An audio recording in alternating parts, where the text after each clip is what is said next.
Recording in progress.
Good morning, ladies and gentlemen, and to our esteemed panelists and guests joining us both in person and virtually. Welcome to this morning's discussion entitled Navigating Waves of Partnership, Expanding the Philippines, Republic of South Korea Maritime Cooperation, organized by the Strat-based ADR Institute in partnership with the Embassy of the Republic of Korea in the Philippines. I am Christina D., Deputy Executive Director of Programs and External Affairs at the Strat-based ADRi, and I will be your host for this seminar. The discussion today aims to generate meaningful discussions and foster collaboration between the Philippines and South Korea as a follow-up to the second Philippines-Republic of Korea Maritime Dialogue last October 12, 2023.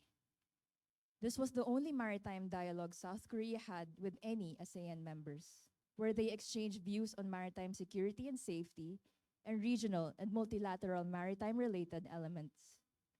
In addition, the Philippines remains a key partner in Korea's Indo-Pacific strategy and the Korea-ASEAN Solidarity Initiative.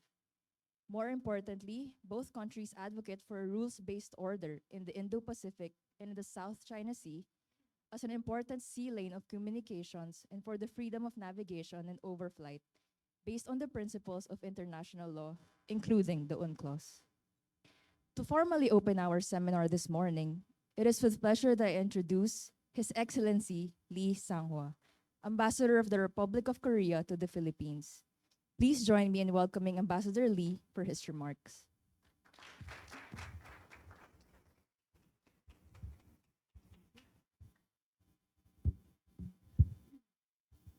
Good morning, everyone. Your Excellency, Ms. Teresa Lazaro, DFA Undersecretary for Bilateral Relations in ASEAN, distinguished guests and experts of maritime affairs. Very good morning. Are we connected to Seoul? Participants from Seoul via Zoom? Okay. It is my distinct honor to welcome you all to this seminar. I'm very glad that our embassy was able to collaborate with prestigious Strat-based ADR Institute to make this occasion possible.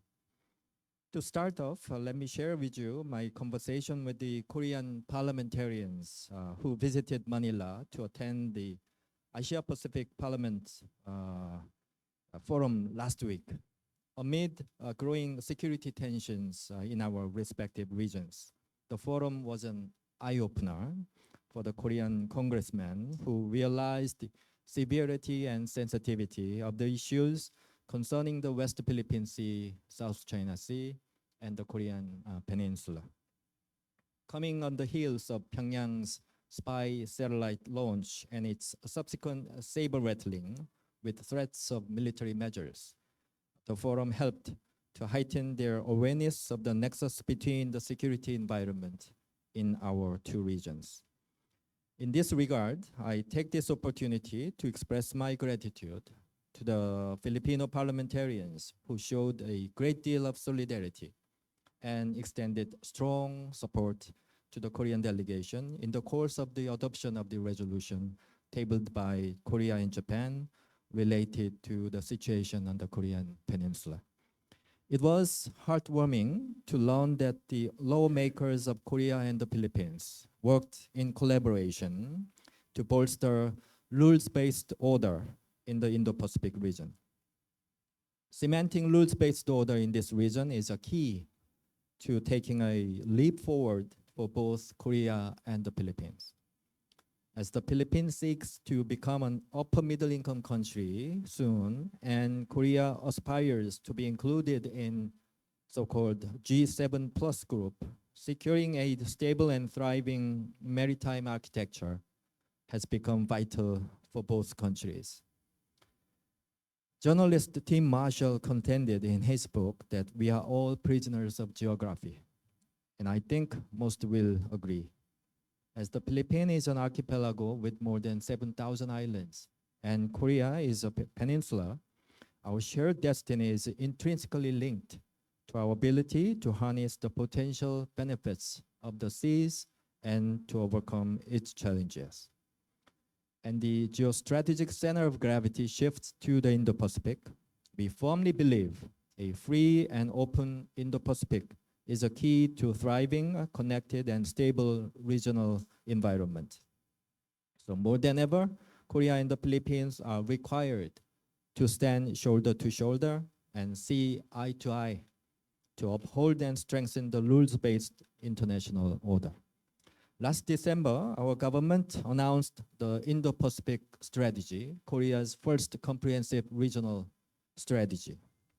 It begins by stating that Korea is an Indo-Pacific nation, and in its blueprint, ASEAN takes a center stage. For Korea, the Philippines stands at a gateway in embracing our ASEAN partners.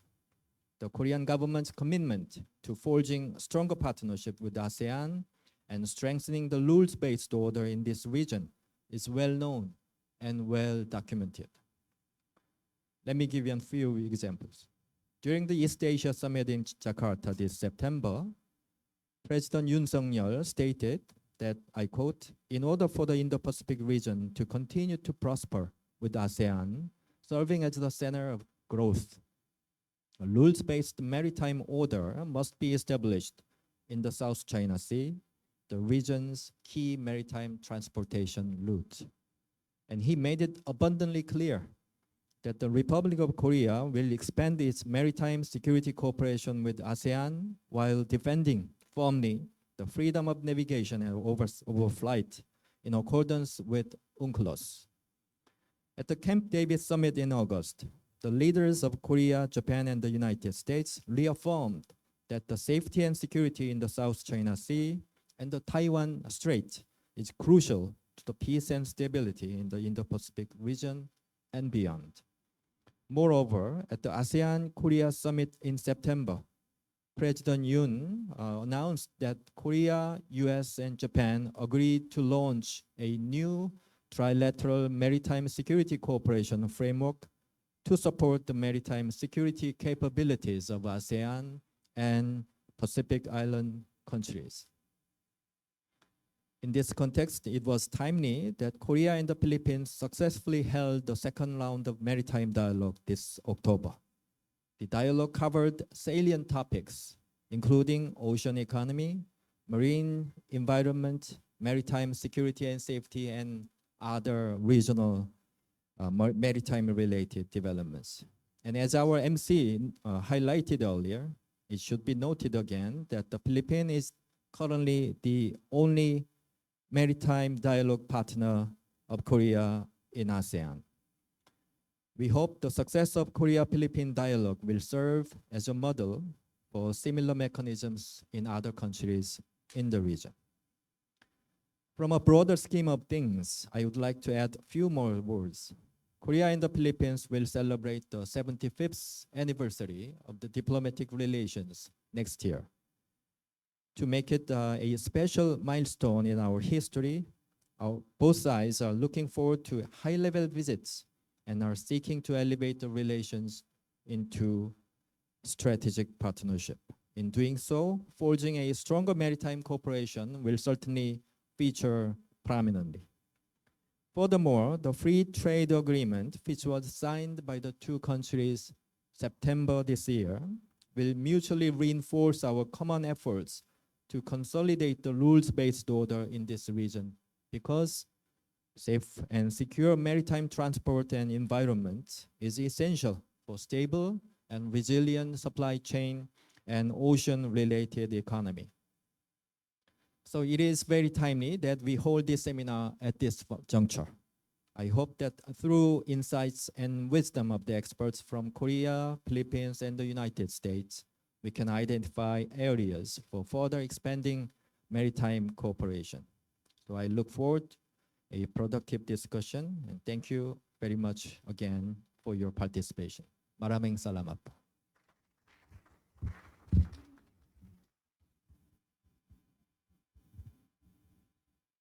Thank you very much, Ambassador Lee Sang-hwa.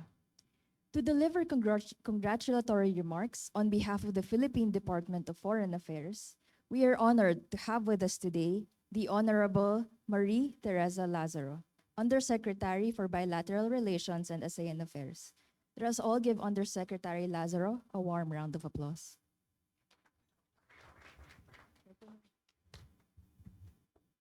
Thank you very much, and good morning to all.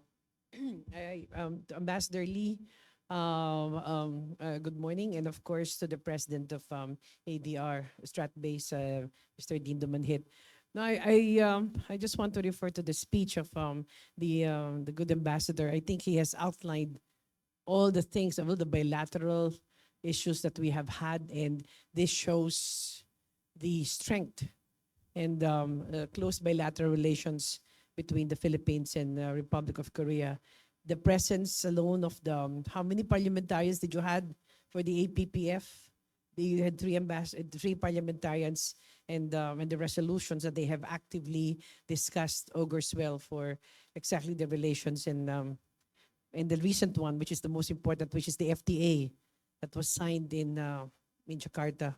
I think it was in September. But let me start again. Well, again, thank you to Stratbase ADR Institute for organizing this event as we near the conclusion of a productive year for the Philippines in terms of expanding its maritime cooperation and alliances with like-minded states.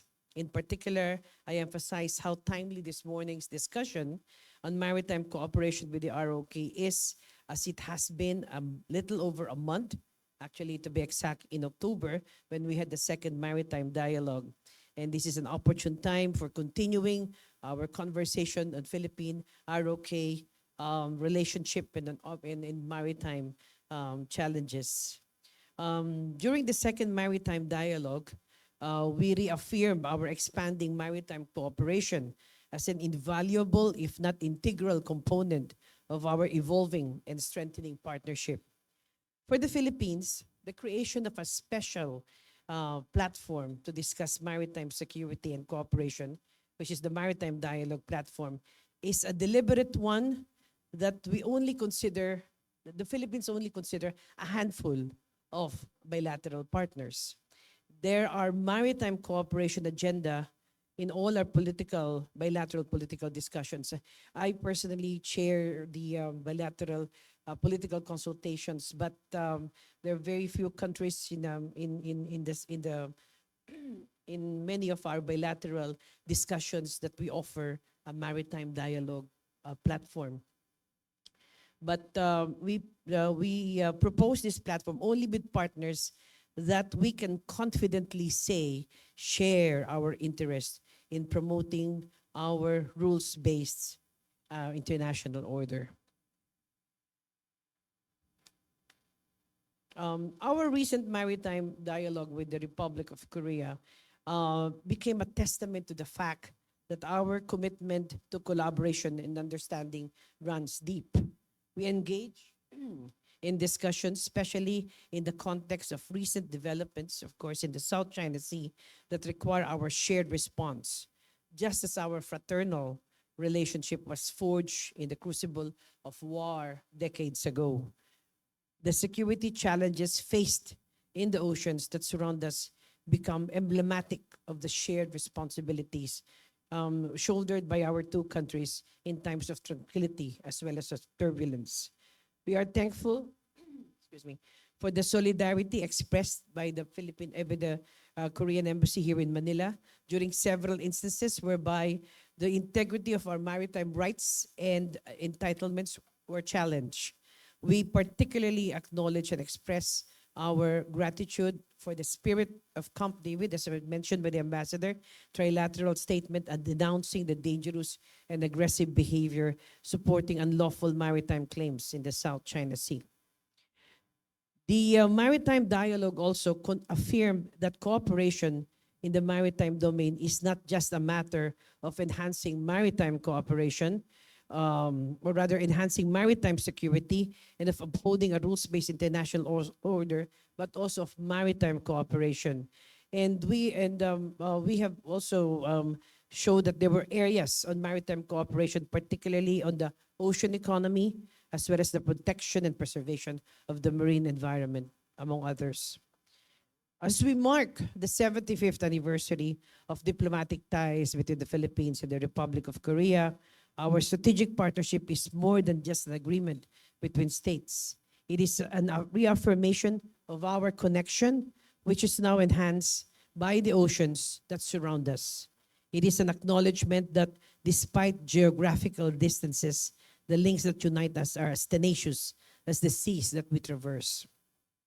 Again, I thank Strat-based ADR Institute for their initiative and for organizing today's event. We appreciate the efforts of Strat-based to highlight many of the dynamic bilateral partnerships in addition to today's event focusing on ROK, and I think this afternoon will also be with Australia. I also acknowledge Strat-based role in our initial maritime dialogue engagement with India, track 2 of course, and we certainly appreciate the recognition of our think tanks and academics at the growing role maritime security and cooperation has in our foreign policy, and look forward to the contributions these platforms thus or offer to the discourse. I wish to express in advance congratulations to what I will be certain will be a meaningful and successful event. Thank you very much. Salamat po.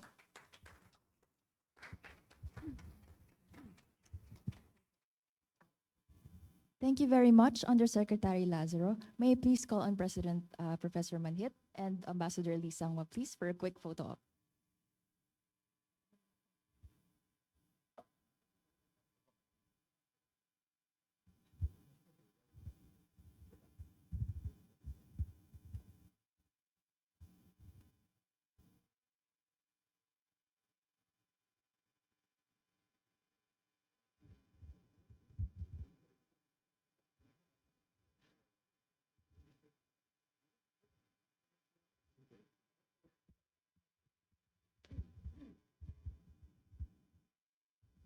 Moving on to our program, the first panel will discuss implementing Philippine maritime policies by shared peace and growth.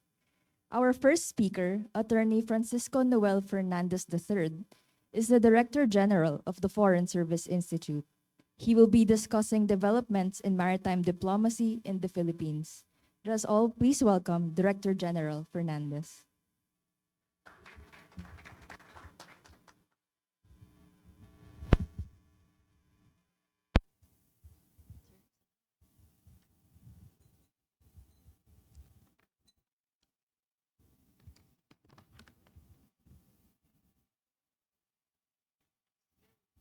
Thank you very much. Foreign Affairs Undersecretary Teresa Lazaro, ROK Ambassador Lee Sangwa, Professor Victor Andres Manit of Strat-based ADR Institute, colleagues in government, ladies and gentlemen. It is a pleasure to be here this morning. I thank the Strat-based ADR Institute and the Embassy of the Republic of Korea for your kind invitation and for organizing this event.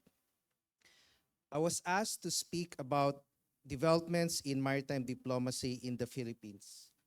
As the Director General of the Foreign Service Institute, my remarks this morning shall be on the Institute's role as the Research and Training Office of the Department of Foreign Affairs and its maritime diplomacy activities and plans, particularly on the West Philippine Sea, the blue economy, and the Indo-Pacific maritime issues.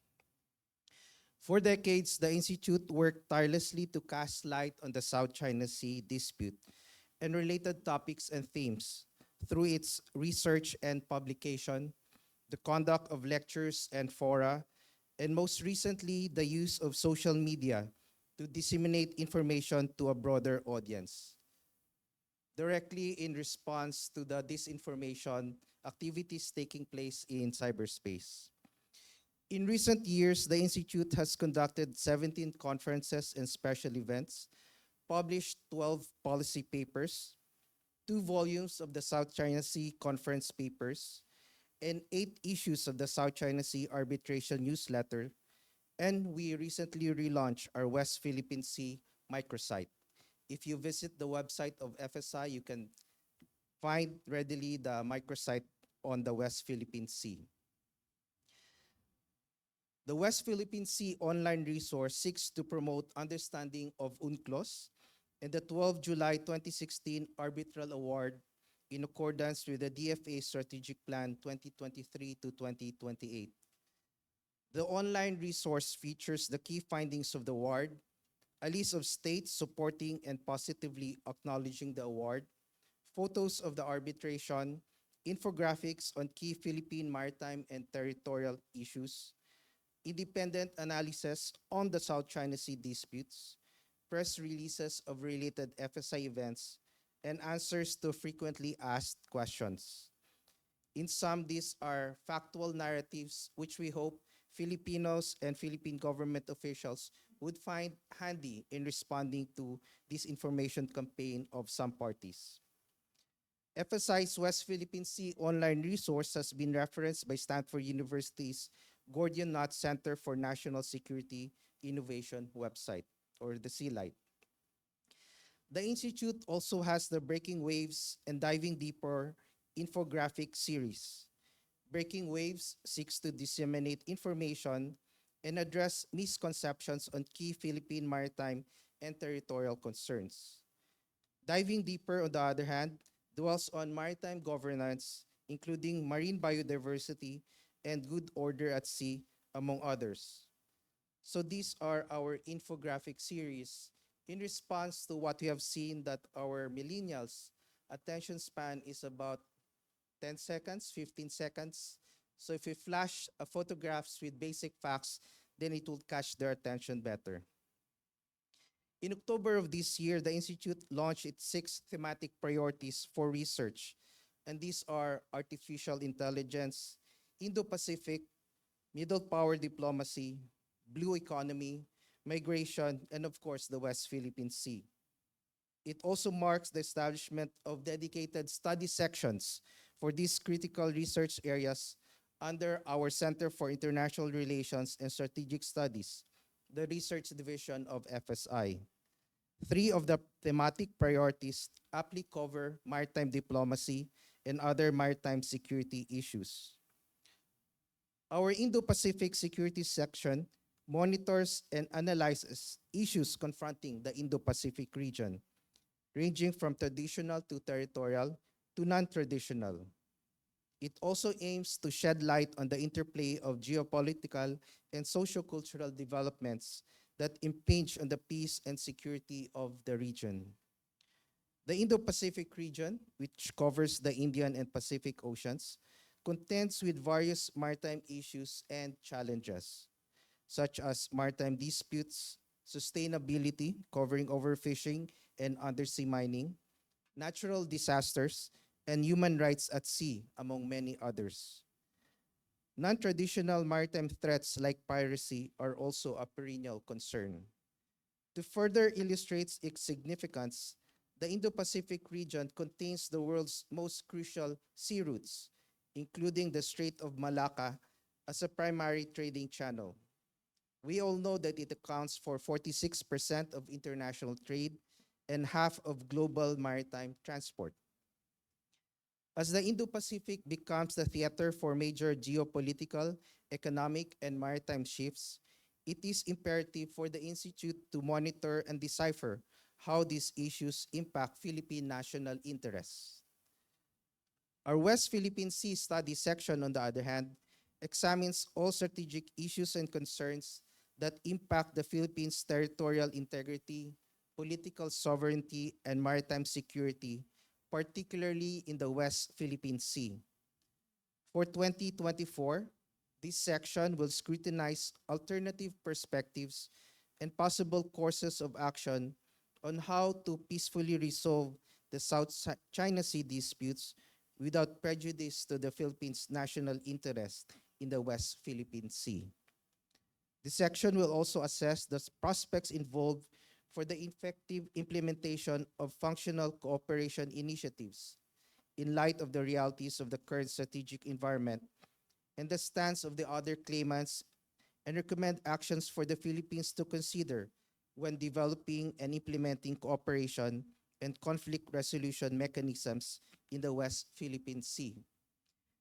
The Institute plays a unique role in the Department of Foreign Affairs.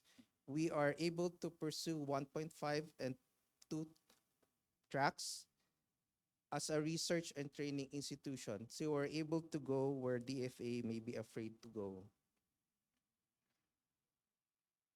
In alignment with President Ferdinand Marcos Jr. 8-point socioeconomic agenda in the Philippine Development Plan 2023 to 2028, the Institute has likewise established a Blue Economy Study section, which examines the sustainable use of marine resources and environment, along with the related issues that affect Philippine foreign policy. In the next year or so, the Blue Economy Study section will focus on determining the country's national interests and position on key blue economy developments at the bilateral, regional, and international levels. It will also delve into the security aspect of the blue economy, including an assessment on reclamation activities and their impact on Philippine maritime security. Lastly, the team will initiate and explore potential partnerships and cooperation with like-minded countries towards advancing interrelated interests in the blue economy. The recently signed BBNJ agreement under the 1982 UNCLOS is a positive signal towards the collective need for the conservation and sustainable use of marine resources and biodiversity in the high seas. Through this research trajectory, the Institute seeks to support the pertinent offices in the Department of Foreign Affairs and mainstream the Philippines' position as a blue economy dependent nation. As a center for development and professionalization of the career corps of the Philippine Foreign Service, our Carlos P. Romulo School of Diplomacy, the Institute's training division, has conducted a number of courses on the law of the sea, maritime security, and marine biodiversity. This year, it has pilot tested an introductory course on UNCLOS and the Arbitral Tribunal Award last September until early October. Next year, the Carlos P. Romulo School of Diplomacy will open the doors for Filipino public servants who wish to deepen their understanding of the issues concerning maritime sovereignty and ocean governance through our very own Law of the Sea Academy. The Law of the Sea Academy will welcome its pilot participants in April 2024. It is likewise my hope that our Law of the Sea Academy would be able to welcome foreign participants, maybe with the help of the Embassy of Korea, particularly those from our region, in order to provide another venue where our understanding of UNCLOS and relevant treaties or international practices will reach future leaders of countries in the region. The Institute also aims to facilitate the exchange of views and perspectives among relevant stakeholders through our Mabini Dialogue series, our Mangrove Forum, and our recently launched Ambassadors Lecture Series and Partners Lecture Series. We hope you can join us at our events. In conclusion, FSI, as the research and training arm of the Department of Foreign Affairs, convenes events, publishes policy papers, and conducts training that spark critical discussion touching on pertinent maritime issues such as maritime diplomacy and maritime security. Our research and training advocacies for the next year or more shall support the DFA's advocacy for peace and order across our maritime entitlements. The Institute will continue to provide a platform for dialogues on national, regional, and global issues that have far-reaching impacts on Philippine foreign policy and national security.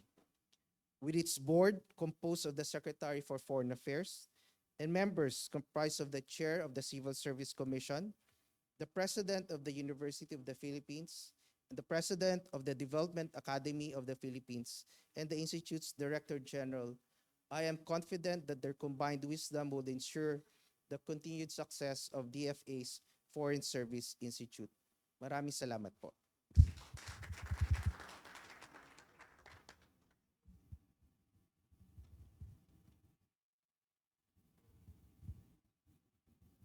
Thank you very much, Director General Fernandez.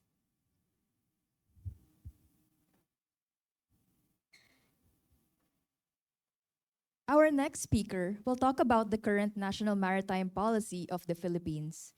Joining us here today is Dr. J. Batong Bakal, Director of the Institute for Maritime Affairs and Law of the Sea, and Professor at the University of the Philippines College of Law.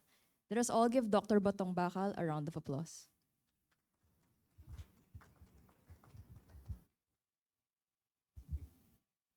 Thank you. Thank you. Perhaps if the presentation has been downloaded, you can proceed. Good morning, everyone. Thank you for inviting me to speak again here before the ADRi, this time on a topic that may be of interest for Philippines and Korean relations. Given that the Philippines is an archipelagic state, when you ask any person to talk about maritime policies of the Philippines, it can get rather long and boring. So instead of going through each and every detail, I've chosen to focus on just some of the key maritime industries and activities of the Philippines so that we can probably provide a bit more focus and so that it will fit within the few minutes I'm given to speak. Okay, so next slide, please. First of all, of course, everyone knows that the Philippines has of late taken a very strong stand in the international community with respect to the implementation of UNCLOS. And beginning with the key issues of maritime zones and jurisdictions, we have been moving forward, the Philippines has been moving forward with its commitment stated back in 1988 of harmonizing its legislation in accordance with UNCLOS. So far, in terms of its policies, actions, and activities, the Philippines has begun implementing the system of maritime zones around the country, at least in public statements and in the activities of its law enforcement and naval vessels, even though the legislation is still in the process of catching up. Nonetheless, as far as the international community is concerned, during the South China Sea arbitration, the Philippines declared that it was entitled to the suite of maritime zones in accordance with UNCLOS. Thus, as you see on the screen, we have drawn up the archipelagic baselines, the 12 nautical mile territorial sea, the 200-mile EEZ and continental shelf, as well as the extended continental shelf in the Benham-Rice region. These maritime zones therefore lay the foundation for all the maritime policies and activities that will follow. We are basically on our way to fully implementing these activities in accordance with international law. So next slide, please. Now, let's focus on some of the key industries. First of all is fishing, of course, since this is very close to our hearts and stomachs. Fisheries, after all, is one of the key resources upon which the Philippines has been dependent throughout its history. At present, this is largely governed through policies and established or legislated in RA 8550, that is the Fisheries Code of the Philippines, as amended in 2014 through RA 10654. Generally speaking, this establishes the means for the Philippines to govern its various maritime sectors, both its local and international one. RA 10654 in particular deals with changes to the Fish Code in order to enhance the capabilities of the Philippines of managing its international fishing activities, as well as ensuring traceability of its fishery products in compliance with international practices concerning IUU fishing or illegal, unreported, or unregulated fishing. So with respect to the structure, however, the management of fisheries overall is divided between the national government, acting through the Department of Agriculture's Bureau of Fisheries and Aquatic Resources, and the local government units. The national government overall is attempting to shift now from its traditional license-based management to and shifting to an ecosystem-based management system, one that is more informed by science, rather than just basically political and limited research. And this is being implemented through a system of designated fishery management areas. Okay? These fishery management areas divide all Philippine waters, the EEZ, as well as inter-island or archipelagic waters, into distinct zones, which the government is attempting to now manage as a whole with a help of a science advisory council for each area. This is still a work in progress, however, because ecosystem management is very difficult. Also, it needs to be transitioned into the existing system of management. This is divided between local governments and national governments. Okay, so local governments play a very crucial role here because most of the nearshore fisheries are also within the nearshore habitats. These all support the fisheries within most of the Philippine waters. No? So activities at the local level also impact on national fisheries. Okay? So we now have a special case of dealing with the municipal and regional waters of the Bangsamoro Autonomous Region. Why? Because they have a rather special jurisdiction. It is a special case. They have regional waters for one. Other provinces of the Philippines do not have regional waters. And BARM also has a higher degree of autonomy in the management of resources within these waters. And there is a sharing formula between the national government and the BARM regional government to contend with. These are different from the usual case between national government and local government units. Next slide, please. So these show you, this map shows you that within the territorial waters and archipelagic waters of the Philippines, there are divisions, therefore, between national waters and waters that are subject to municipal jurisdiction in white. Those are the waters or municipal waters within 15 kilometers from the shore, as well as the BARM waters comprised of municipal waters and regional waters in the southern part of the archipelago. So it is obvious from this, just this map, that there is a challenge here of consistency, no, between just the LGU waters and then BARM waters. And then there is the additional challenge now of the ecosystem-based management. Next slide, please. Okay. And that is multiplied by the fact that fisheries, as you know, do not follow any of these boundaries in any case. And the intensity of fishing is here distributed rather unevenly across the archipelago. There are places such as those that are marked here. These are the most intensively fished areas. Some of them straddle municipal waters and cross into national waters, while others cross between BARM waters and national waters and municipal waters of non-BARM LGUs. Next slide, please. So this shows you from the national government perspective what the fishery management areas are. They've divided the archipelagic and EEZ waters into various types, no? Various areas or FMAs. But again, you'll notice that they do not coincide with any of the previous lines. So that illustrates to you the complexity now of these multiple levels of management areas that now have to be harmonized. And you can imagine that within those different areas, you have several different levels, several different agencies with different levels in them, plus the complexity of having local government and regional government agencies or offices all trying to work together in managing fisheries that do not care what particular color, what particular area they're in. Okay. Next slide. Now, nonetheless, that is the management challenge, shall we say, which our existing policies now have presented. In terms of production of fisheries, using the traditional means of, the statistical methods of the government, basically fisheries right now is in this situation. Aquaculture is now the dominant producer of food fish for the country. More than 50%, that's about 52.88% as of, this is 2021, if I'm not mistaken.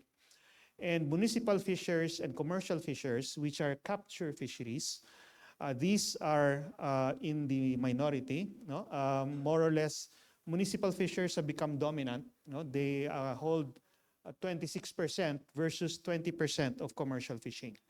This is partly on account of the fact that most of the fishing takes place within municipal waters. Most of these fishes are actually reef fish, and therefore they tend to stay close to these coral habitats, coral resources. And commercial fishers historically have, although they used to be fishing in these areas, ever since 8550 came into play, or the Fisheries Code came into play, commercial fishing activities were excluded from municipal waters. This has caused a lot of contention. This has been a bone of contention between the commercial fishing industry and municipal fishing industry for decades now. And there are efforts, there are attempts to try to change legislation to allow commercial fishing back within municipal waters, subject to certain conditions. But again, that is a rather controversial proposal given the stakes involved.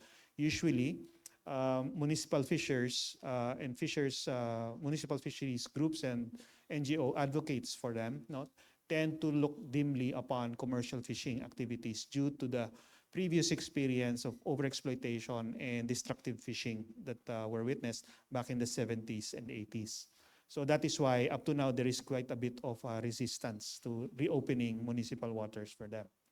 Now, if you look at the second chart, you'll see there that in terms of the gross value added contributions to the agricultural sector, fisheries and aquaculture actually comprise only about 12% of all other contributions of agriculture to the country.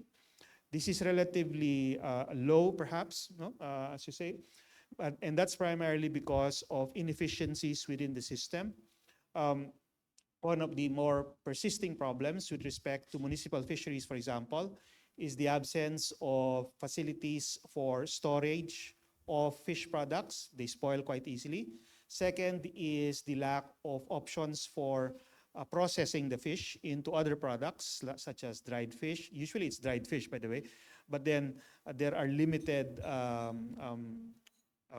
capacities to dry fish, and also to turn them into other products, whether it's like for your sushi or for your frozen fish, or etc. No? So refrigeration is also usually always lacking in these many areas. So that tends to keep fishery production limited to the or close to the area where they're caught. No? And middlemen or traders are the ones who are actually able to profit off of the production if they're able to establish now market links to the markets further away from the areas of production. Okay, next slide. Now, one interesting trend is the decline overall of capture fisheries. This is a matter of concern environmentally, of course, because fisheries production or capture fisheries production in the Philippines historically has been in decline as far back as the late 1990s and early 2000s. And that is rather alarming because this is like a slow burn towards a collapse. No? Nonetheless, despite expectations, fishery production has sometimes increased, especially on the part of municipal fishers.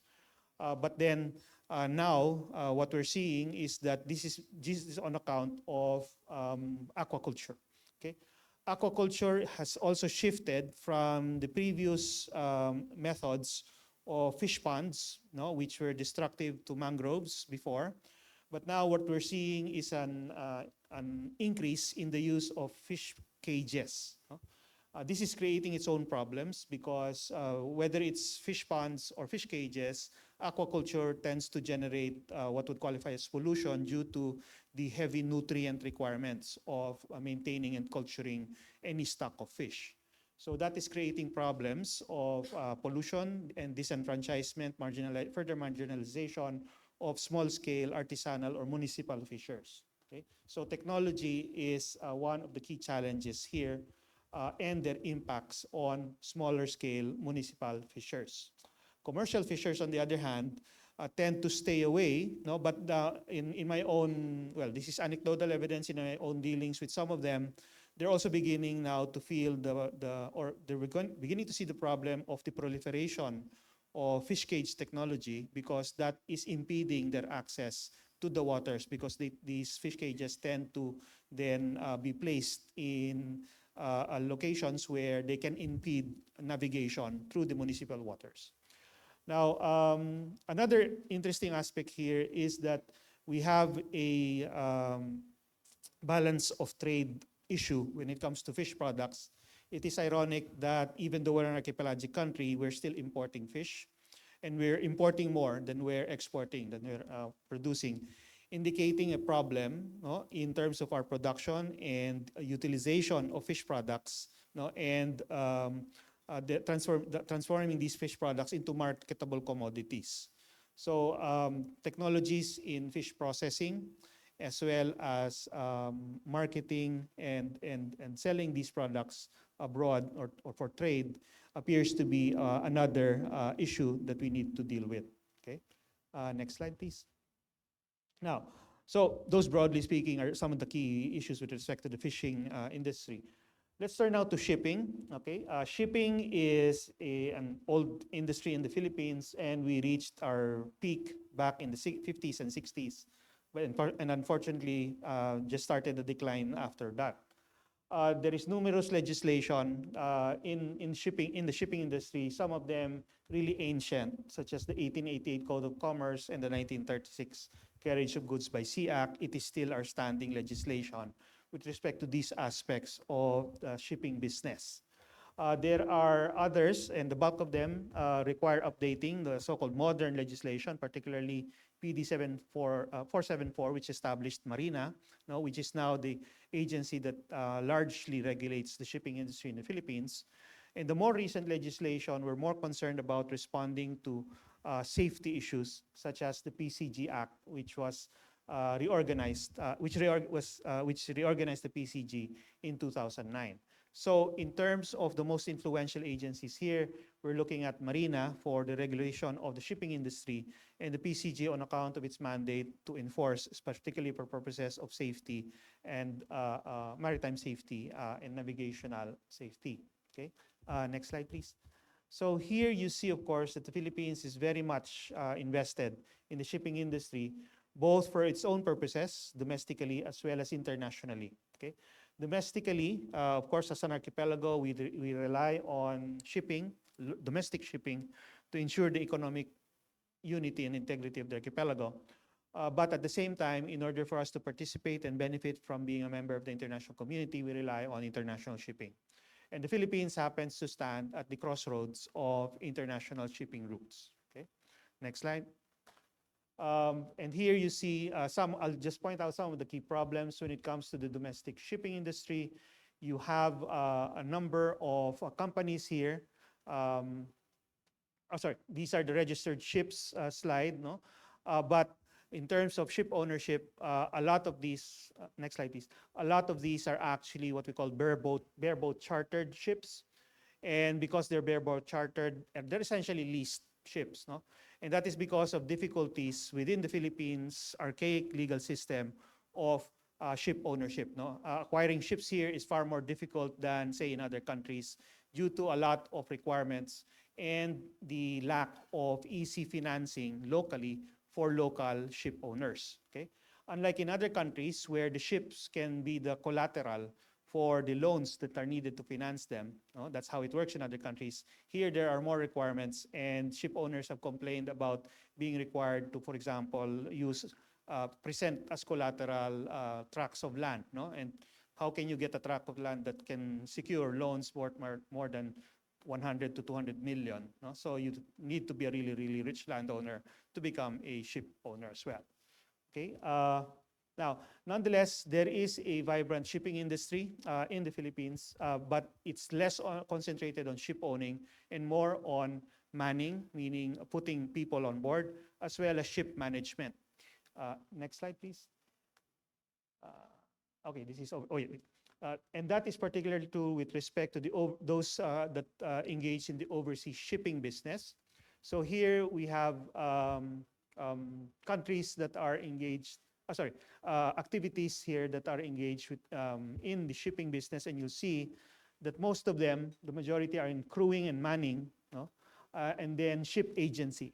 So ship agency and ship management is basically like being a coordinator for getting people, supplies, ships, managers, officers, etc. You don't have to own a ship to be a ship manager. Okay? And that seems to be a growth industry here in the Philippines, even though there is no policy or legislation in the Philippines directly addressing ship management as an activity. Next slide, please. I think that arises because of the fact that, yeah, it's difficult to own ships here, but it's easy to be able to conduct shipping business in the Philippines. Okay. Well, this gives you an idea of the overseas fleet that we have. Unfortunately, it's rather low, which is ironic again, considering we're an archipelagic country. The low ship ownership, especially for international voyages, is on account of the difficulties that the Philippine legislative system presents for ship owning. Okay. Next slide. Oops. Nasira yung ano niya. Anyway, we'll just skip that. Sige. Next slide. Okay.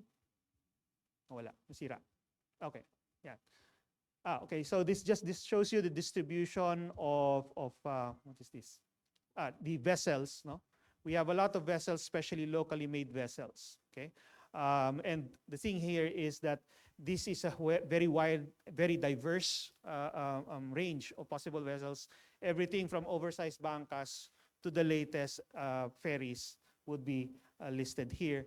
And so you can imagine now the challenge of regulation of different types of shipping technology within the Philippines. No? That's something that is a constant challenge to our regulatory agencies. Next slide. Now, maritime manpower, again, is one of the key strengths of the Philippine shipping business because we're less on ship ownership now, but more on providing maritime manpower. And this is one of our strongest suits when it comes to the international shipping trade. Next slide. Everybody knows that we are the #1 provider of seafarers across the world. We are at least, we hold at least 25% of the global shipping market. And we only took a hit during the pandemic here, as you see, but it has begun to recover. And we're still #1 in terms of providing seafarers to the world's shipping fleets. Next slide. That has attracted the interest of other countries, international partners to the Philippines for purposes of ensuring the provision of Filipino seafarers to the world's fleets.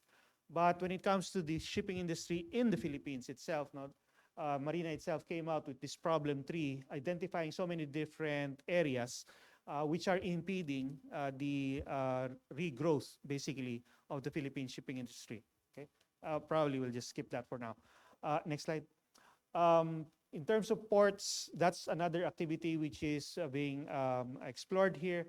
We have established the Filipino Ports Authority, which operates many of the ports in the Philippines, but there are also independent port authorities, which are very profitable, from a port management perspectives. And then the local government units may also establish their own small municipal ports. Okay, so this presents a challenge with respect to how management can then be undertaken with this. What has happened is the Philippines Ports Authority tends to be busy with its own system, the main PPA ports and the smaller ones. The independent port authorities look after themselves, and then but the LGUs now are left to fend for themselves, only getting some guidance from PPA as to some basic safety and port standards. And they also get guidance from the PCG. Okay, next slide. This shows you where the major ports are for the PPA. So it's scattered across the country. Next slide. And this one, it's a little bit small, but you can see the strongly public nautical highway, which established RORO ports, which again helps with the interconnectivity between the different islands of the country. Okay. Again, what this shows you is opportunities really for development of infrastructure around the ports, using the ports as the basis for spreading national development. Next slide. And this is from the PPA's reports, the constant high numbers in terms of cargo and passenger throughput, as they call it, transfer through the ports. And it's always increasing, and which contributes to the revenues of PPA. Okay, but despite that, despite these high numbers, these actually are still relatively low when you compare them to the rest of ASEAN, because in terms of connecting from the ports now to other places in the country, that's where the challenge lies. The infrastructure for roads, trains, bridges, etc., is the one that needs to keep up with the existence of these ports and these cargo and passenger throughput. Meaning, if we had better infrastructure in terms of roads, bridges, and connecting to these ports, we probably see a greater increase in cargo and passenger throughput. Next slide. Okay. And finally, with respect to marine environment protection, which is one of the other main preoccupations of the government when it comes to large marine areas, we have been implementing the National Integrated Protected Area System, not limited to land, but also we have identified several sea areas. There are 4 key ones right now, and they're the largest ones. The one at Bataha Reef, Tanyon Strait, Batanes Islands, and Verde Island Passage. Okay? And at smaller scales, local government units can also establish small protected areas, which are called fish sanctuaries, but basically carry out the same functions as larger marine protected areas. Next slide. And this shows you where these INAIPA sites are, and I'll just point out the 4 ones that I mentioned. Batanes, this is to Bataha, this is Tanyon Strait. We have a protected landscape and seascape at El Nido, and this is the offshore, the first offshore or high seas protected area you have. That's the one for the Philippine rice. Okay, I think that's the last. Next slide. Okay. Oh, sorry. Well, probably just to update you on current efforts on legislative reform. Pending in Congress, we have quite a number of bills. Yeah. And so far, I've listed here in terms of their closeness, shall we say, to passage. The Maritime Zones Act, we know it has been passed by the House. The Senate has filed the committee report, so we expect an announcement today, actually, on the passage of the of the Senate version. If it sails smoothly, then we could have the Maritime Zones Act passed before the end of the year. The Blue Economy Act is another one. It's an important legislation that lays out policies for improving the blue economy of the Philippines. That has already passed the House, and we're just awaiting for the Senate. But again, that might also come into law faster than the rest. PCG modernization has been proposed several times, but I have not been able to get an update on the status of the bill. The Magna Carta for seafarers has moved forward in both houses because from the beginning of the year, concern about the seafarers' welfare has been very high among congressmen and senators. There are also proposals to amend the PPA Charter to improve the PPA system and a proposal for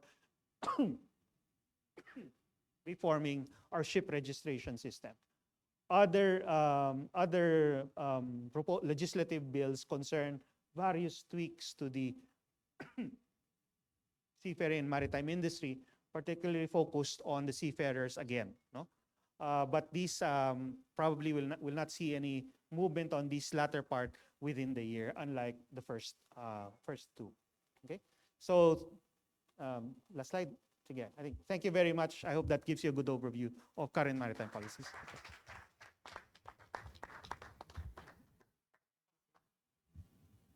Thank you very much, Dr. Batong Bakal. Now, to discuss the practice of naval diplomacy in the Philippines, our next speaker is retired Rear Admiral Romel Judong, Professor of Praxis at the Ateneo School of Government and the trustee of the Foundation for National Interest. Please join me in welcoming Rear Admiral Ong. Thank you, Christine.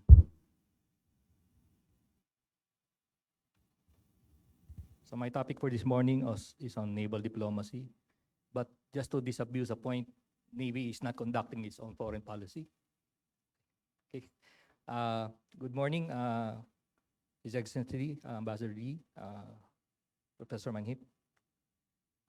Just to prove a point, 2016, when I was designated as the head negotiator of the armed forces for the TCA, the Trilateral Cooperative Arrangement, on my right was the head of the ASPAC division of the FA, and on my left was the representative of the Philippine Embassy. So they were sort of minding me, okay? Make sure I keep on track, okay? Next slide, please. So I presented this before, and some of you may be familiar with this, but this is just a snapshot of what I look at where we are now in the region, in the Indo-Pacific. And we're looking at, I'm looking at it from the lens of ASEAN in terms of emerging phenomenon in IR now, which is minilaterals, and of course in terms of where is the Philippines situated vis-a-vis the region, okay? So on ASEAN, we're looking at, ASEAN is basically trying to avoid being caught in the middle of the US-China strategic competition, and that's fair. Okay, it's hedging, and it's very much reluctant with the idea of a quad engagement. Okay, okay, and we look at also, and this is the more concerning, is the efficacy of China's geo-economic strategy and how it is able to entrench itself within ASEAN capitals, particularly among its policy elites. And that's what's driving, in a way, this reluctance of ASEAN to actively engage with the West. Okay? Of course, there's this US domestic politics aversion to free trade agreements. And that's a problem, because that is the language, or those are the terms that ASEAN that would like to listen to, but it's not being heard. So in a way, from Philippine perspective, ASEAN is not a reliable actor in terms of dealing with the CCP in the South China Sea because of various dynamics. On multilaterals, we're looking at the emerging phenomenon of multilaterals, and Quad and AUKUS are prime examples. Okay, we're looking also at emerging trilateral arrangement within the US, Japan, and the ROK, or Korea. There's also an emerging trilateral between the Philippines, US, and Japan. Okay. Okay. As far as the Philippines is concerned, we just had several bilateral security dialogues, both with the US and with Japan. There was a trilateral engagement between the national security advisors of the US, Japan, and the Philippines. Okay. Okay. Next slide, please. Okay, this is a old construct, and we basically derive it from Ken Booth. It's the trinity roles of a navy. Okay, so there's three: the diplomatic role, the constabulary role, and of course the military role. Now, over time, the constabulary role is being assumed by the Philippine Coast Guard. Okay, but as we see what's happening in the Second Thomas Shoal, in a way, the Coast Guard is also assuming a certain type of military role, which is actually escorting our supply ships. So the lines are blurred. Okay, the lines are blurred. But you must understand that the Coast Guard before was part of the Navy. Okay, so but looking at the diplomatic role, we're looking at a participation in humanitarian assistance, peacekeeping, and international engagements. Next slide, please. So the Navy actually has what we call a naval cooperation plan. So it's a manual distinct. Okay, it's a Bible for how the Navy conducts its quote-unquote foreign policy. Okay. So meron talaga, meron. And it basically guides them in how they will approach a country and what would be the terms of preference in terms of each bilateral relations with each country. Okay. But by and large, this cooperation plan looks at several components. One, it's global and regional networking, okay, trying to engage partners both worldwide and of course in the region. Intelligence or information sharing, in support of the AFP's modernization program and logistic cooperation agreements. Okay. Participation in multilateral operations, peacekeeping and ADRi, but basically peacekeeping at the height when the armed forces as a whole contributes troops for peacekeeping operations in other countries. Okay. And the last one is combined naval operations, and that covers also exercises. Okay. The Navy doesn't look at exercise as training. It is operations. Okay. Because the logic behind that is the doctrines, the systems, and the way you do things are basically the same as when we do actual operations. The only difference is you're not using real bullets. Okay? We have a saying here that organize as trained, then fight as trained. Okay. Next slide, please. Okay. Some of you may have seen this slide before. I change it from time to time. So because our focus now is on ROK for this morning. So I put ROK on the bottom, not because it's about, but I'm trying to look at the Republic of Korea in terms of how we engage the Republic of Korea. So it's in terms of two frameworks. One is logistics cooperation. The second one is under the umbrella of the ASEAN Defense Ministers Meeting and ASEAN. Okay. Now, for ADMM is actually engagement at the defense ministry level. But below that, major service level, the Navy has what we call the ASEAN Navy Chiefs Meeting. Okay.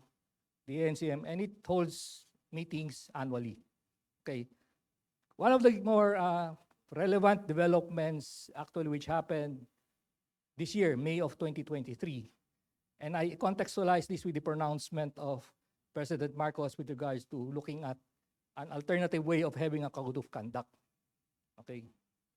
Now, the ASEAN Naval Chiefs Meeting, at the instruction of the ADMM, actually ratified what they call the Guidance for Maritime Interaction in May 2023. Okay. The GMI actually is also based on call regs and is also based on queues. So in effect, there is actually an existing alternative COC already. But since it's fairly new, kumbaga it still needs to be road tested, okay? Road tested as a concept, as an agreement. But there is already one. Okay. In terms of logistics cooperation, Republic of Korea is the principal source of the Navy in terms of ships. We just had the 2 frigates constructed a few years ago. And I believe in the recent public release or media release, there was a steel cutting ceremony ready for the first corvette and the first OPV, the first of 6 OPV and the first of 2 corvettes. Now, I would like to take the opportunity to articulate a certain concern affecting the Navy, and this is maintenance and repair. Okay. I believe that the frigates have to go to ROK from time to time for maintenance. Okay. And that in a way creates a vulnerability because we have to pass through East China Sea to go to ROK. Okay. To do maintenance. Considering that maybe what could be considered, since the Navy is already having 2 frigates and 2 corvettes and 6 OPVs, so there is already an economies of scale, sir. Maybe HHI can be convinced to actually set up a repair facility here in Subic, okay, to help plug that vulnerability that was created. I do agree that two frigates will not be profitable in terms of setting up shop here, but with 10 major vessels, I think there is enough economies of scale to go around to make it more profitable for HSI. And I speak also for the Philippine Coast Guard, but in terms of, since the ship is coming from Japan, maybe the Coast Guard can also convince the Japanese shipbuilding company to also set up shop here to coincide with your Coast Guard base in Subic. Okay, we cannot have our maintenance done out of country. That we create a vulnerability. Next slide, please. Okay, this is my take on the emerging trilaterals or emerging multilaterals that's emerging. Okay, the one on the extreme left is not new.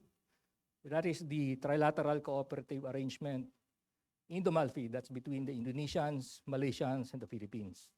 And we started that negotiation in 2016, and we were able to develop the construct for that in 2017. So that was one of the fastest way of creating a multilateral. Okay, less than a year. Okay, and I would credit that to the perseverance of the Defense Ministry of Indonesia. That's why we were able to move fast. Now, there are other emerging trilaterals that the Philippines is part of. And one is, I mentioned earlier, a US, Japan, Philippines multilateral. The Philippines and Republic of Korea has no direct engagement with respect to defense, other than defense logistics cooperation. And in these emerging trilaterals or multilaterals, the common factor would be, of course, the United States and Japan.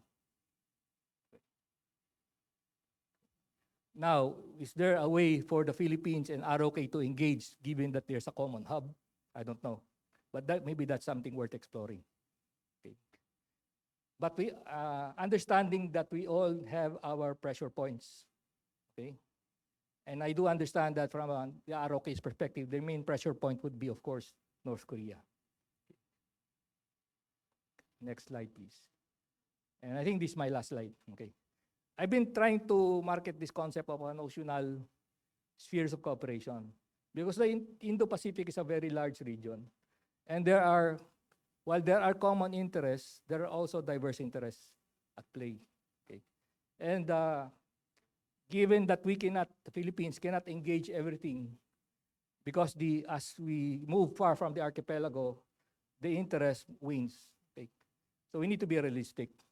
So if we do agree that in all of this centerpiece of things would be United States as the one that links everybody, the Philippines can concentrate on just the East Asia engagements. And that means working with Japan, Republic of Korea, maybe some of the ASEAN countries, okay? And look at the East Asian areas. At the top sphere, I am looking at a better engagement between India and ASEAN. Okay? India being part of the global south, and ASEAN being risk-averse to any US engagement that would trigger China. And I think the better partner would be, in a quad construct, of the four would be India. Okay. Not only is it because of proximity, but because shared interests, shared culture, and maybe one thing would be creating an alternative regional supply chain. Okay. So that's my last slide, I think. Thank you. Good morning. Thank you so much, Rear Admiral Ong. Our last speaker for this panel is Dr. Maria Carmen Ablan Lagman. She is a full professor at the Department of Biology at De La Salle University, Manila, and she will be sharing her insights on the Philippine environmental policies to secure maritime security. A warm round of applause, please, for Dr. Lagman. Good morning. Thank you, Dr. Jay and Admiral, for making my job a little bit easier this morning. I'd like to thank the ADRi for inviting me here, His Excellency Ambassador Wa, President Gindomanhit, Attorney Francisco Fernandez, and everybody. If there was one single environment policy that the Philippines has engaged in to help in maritime security, and I would say it would be the focus on the blue economy, for it's focusing on developing programs for renewable energy, fisheries, maritime transport, tourism, and waste management. I would like to go back into my first foray in 1999 as I was a struggling research graduate student under the mentorship of John McManus and Dr. Edgardo Gomez, when they told me that science is a vehicle for national security, and it's also a vehicle for international development. We scientists rarely want to leave our labs, and we don't want to actually talk about much of what we do in the lab unless we actually publish and come up with international agreements and all that stuff. But it is with the idea that resources are limited. This area in the region is the fastest growing. The pressures on the resources are great, and that nobody has all the resources to actually make these sustainable, that we have to have agreements in place that bring people together and discuss this. This is way back in 1999, and we created a project called Population Interdependencies in the South China Sea Ecosystem, involving Indonesia, Malaysia, Thailand, Taiwan, the Philippines, and Solomon Islands. These were a group of young individual scientists just coming up together to come up with technologies that would help to give information regarding fisheries and resources in the region, multidisciplinary in the sense that we had coral reef ecologists, molecular geneticists in that fight. So it was so much later that we needed this information in the discussion for the arbitral agreements, arbitral ruling. And that was only when I surfaced the idea that indeed science has a role to play in all of these. As one who straddles the discussion between the government, international initiatives, we always kind of think, why do we do what we do? So the Philippines is actually reaffirming its commitment to settle jurisdictional disputes amicably and foster multilateral respect, collaboration, and building of trust in science is the way to do that. The Philippines is host to has played a major role in many agreements, including the Coral Triangle Agreement, which was discussed earlier, towards the Philippines, Malaysia, Papua New Guinea, Solomon Islands in Timor-Leste, discussing initiatives on coral reefs, fisheries, food security, partnerships to manage and sustain marine ecosystems, encourage responsible industries, and protected area management. The Philippines is also part in the ASEAN pillars, 3 pillars of security, economic, and socio-cultural agreements. Underlying all of these will be environmental discussions. Because without that, the issue of sustainability will not be met. We must remember that when all is said and done, when resources have been decimated to the bottom of the barrel, these resources will continue and we will not. Because it is with these resources that we survive. The Philippines is also part of CFDEC, holding the aquaculture department here. CFDEC is an independent intergovernment agency founded in 1967 to protect sustainability of fisheries and aquaculture. And it involves Brunei Darussalam, Cambodia, Indonesia, Japan, Laos, Malaysia, Myanmar, and Singapore, Thailand, and Vietnam.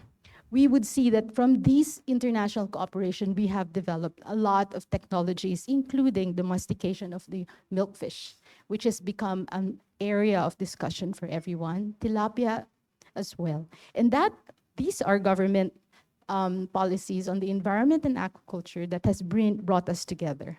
The Partnerships in Environmental Management for the Seas of East Asia, or PEMSE, is the region's coordinating mechanism for the implementation of sustainable development strategy for the seas of East Asia.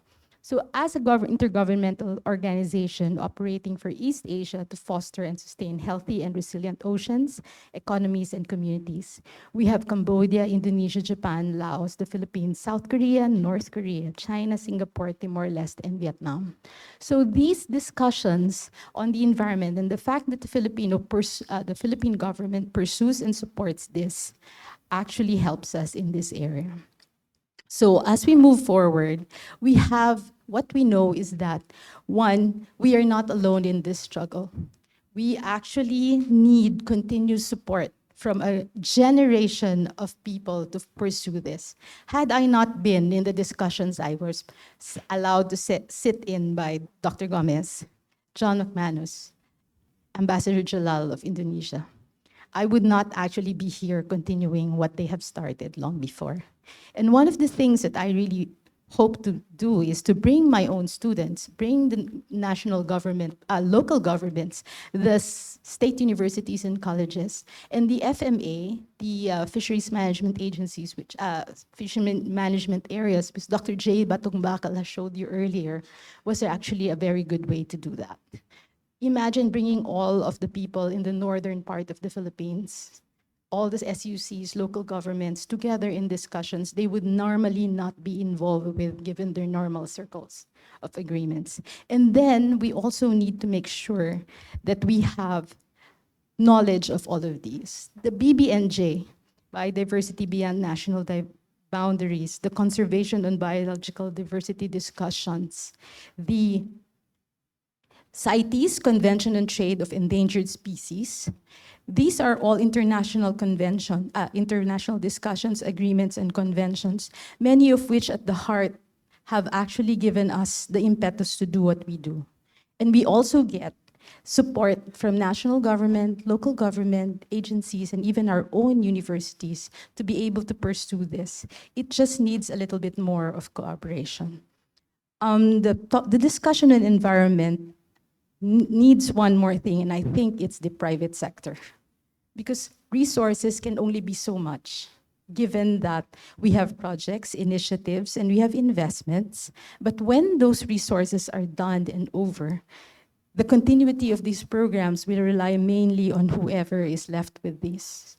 And that would not continue on without private sector involvement. So I think the International Plan for Action to Prevent and Deter and Eliminate IUU Fishing, which is a major initiative in many of our agreements, activities, including the other one is the Port State Measure Agreement. Those are two recent developments which have created a lot of stir and participation along the the areas of academe, of government, local governments. We want to think creatively how we can then move on for these and then continue beyond this initial hype and investment. Lastly, I want to remind us again of what has happened in Mindoro and the oil spill. After the oil spill, there was a lot of hype, there was a lot of discussion, there was a lot of people actually involved with it, but after some time, it is again forgotten. So we have these agreements. We have the Philippine Disaster Risk Reduction Management Act. We have the Oil Pollution Compensation Act. And all of these are in place for how we will be moving forward. But when things happen, we still are at a loss on how we continue. So a recent discussion I've seen on the knowledge of the local individuals or local Filipinos on the issues of maritime security seems to be very laid with emotion, mainly because of what people want and what they think is happening. But we will also have to remember that we have to create a community of learned individuals able to discuss on this issue from the science level, from the policy level, from the information level, and not just continue on with the hype of emotion and what we want as opposed to what is really in there. So I guess I do not really have very much to say more than that.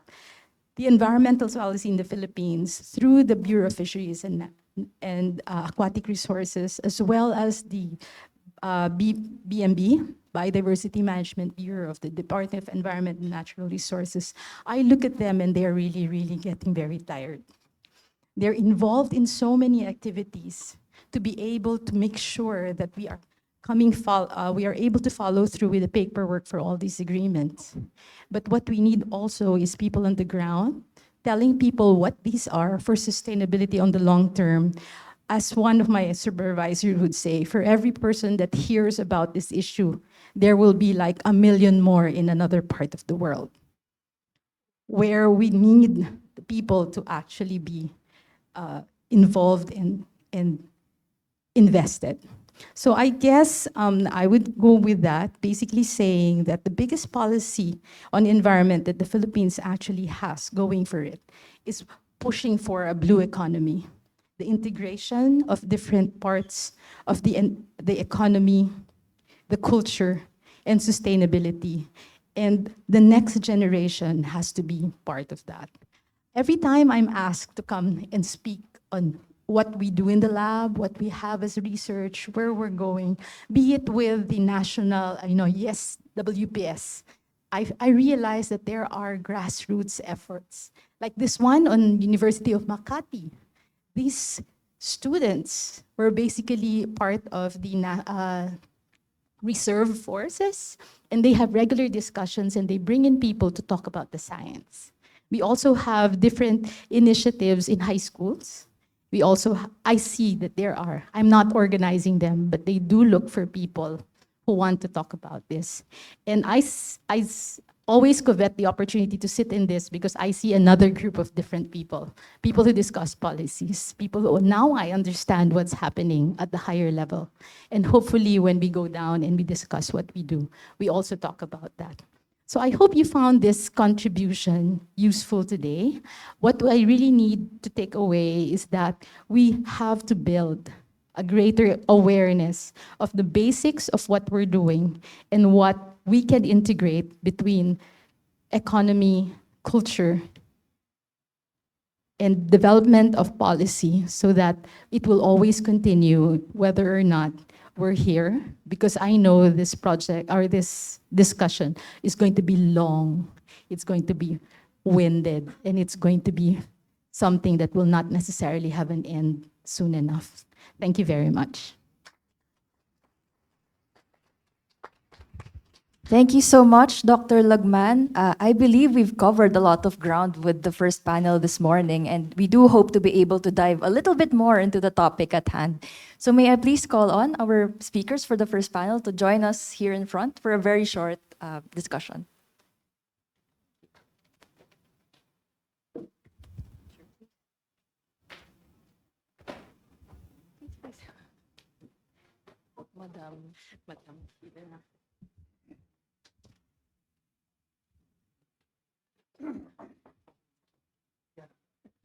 So thank you so much, Po. We do have a bit of time to be able to answer just a couple of questions addressed to our esteemed panel here. So anyone is free to answer the question. So with our first question, with the Philippines 2016 arbitral ruling victory, have there been any major changes or developments in the country's maritime policies and strategies? Dr. J. Sige. Hindi, sige, I'll do the legal ko yung sa. Sige, yeah, I guess in terms of public posture and positioning, especially when it comes to the legal aspect, it's very clear that there has been a marked change, because before we were sort of like hiding under the bushes with it, but now it's quite open, and especially with DFA, it's now very strong. It's now always the foundation of statements and protests, no? Publicly, no? Being declared. Okay, before, even though protests were being made, parang we weren't even told until what they said, that they'd already filed like 100 protests before. No? Now, at least as it comes, it's open.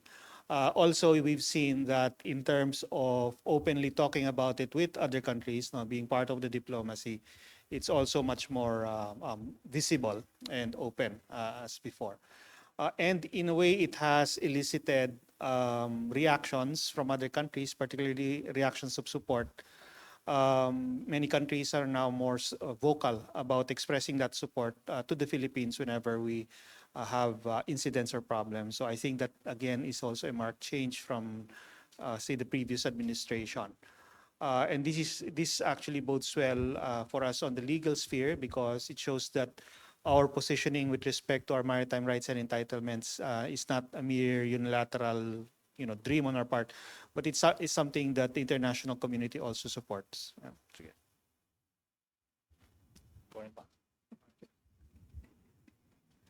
Thank you for that question. What is new? The FSI is the training arm of DFA. And we have noted we have many government officials going overseas to learn about the law of the sea. And then we realized that what they are learning there is not our priority. This triggered a reaction to create our own Law of the Sea Academy in FSI, where our own experts like J. Bats would be able to brief our officials on what is the law of the sea from the perspective of the Filipino people.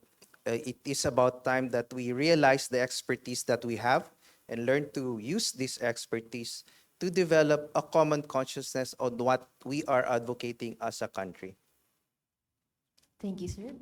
Rear Admiral Ong. I think the turning point would be the first sauna of President Marcos when he said he will not give 1 inch in the West Philippine Sea. So I think that encapsulates everything already in terms of the shift from the previous administration. And the rest of the bureaucracy just followed in terms of restructuring foreign policy, defense, and of course, the most visible would be yung transparency initiative in the West Philippine Sea, particularly between the NSC and the Coast Guard. So, and that provided the exclamation point in the statement of the policy pronouncement of President Marcos. Thank you, sir. I would say in terms of fishery management policy, in the past, we have focused on local governments and community-based resource management and that sort of discussions. But with this, we now have, as you've seen shown by Dr. J in the screen, the FMA, the fisheries management areas in bigger ideas.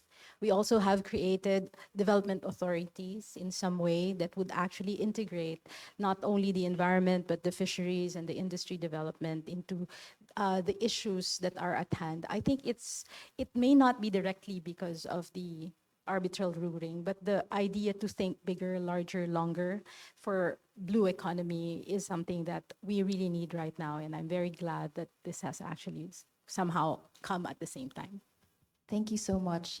Just as a follow-up question to the first one, the Philippines as a maritime and archipelagic nation faces various challenges in its maritime territory. As we move towards 2024, are there any future maritime challenges that may emerge or evolve that the Philippines needs to be prepared for?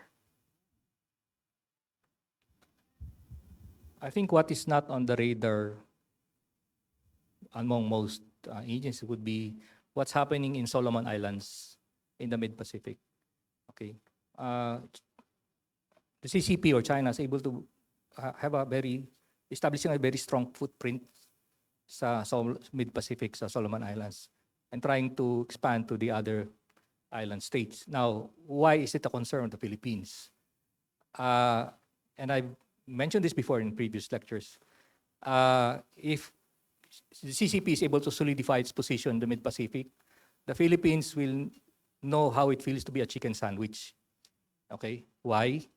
Because to our west is the bank, but still being propounded the narrative of the first island chain. And to our east is the second island chain. So we will find ourselves in between those island chains. And we normally look at our defense, in terms of defense, looking at threats, we normally look at the west because of West Philippine Sea and the south because of our historic experience with transnational terrorism and violent extremism in the south. But we're gonna have to look at the north because of Taiwan as well, the Zone Strait Basi Channel, because China has already expressed interest in those areas because of Cagayan. And of course, as I mentioned earlier, yung sa Solomon Islands to our east. That means we no longer have the luxury of looking at two fronts. We have to look at four fronts already. And that's gonna be stressing. It's a major stressor from a defense perspective. Thank you.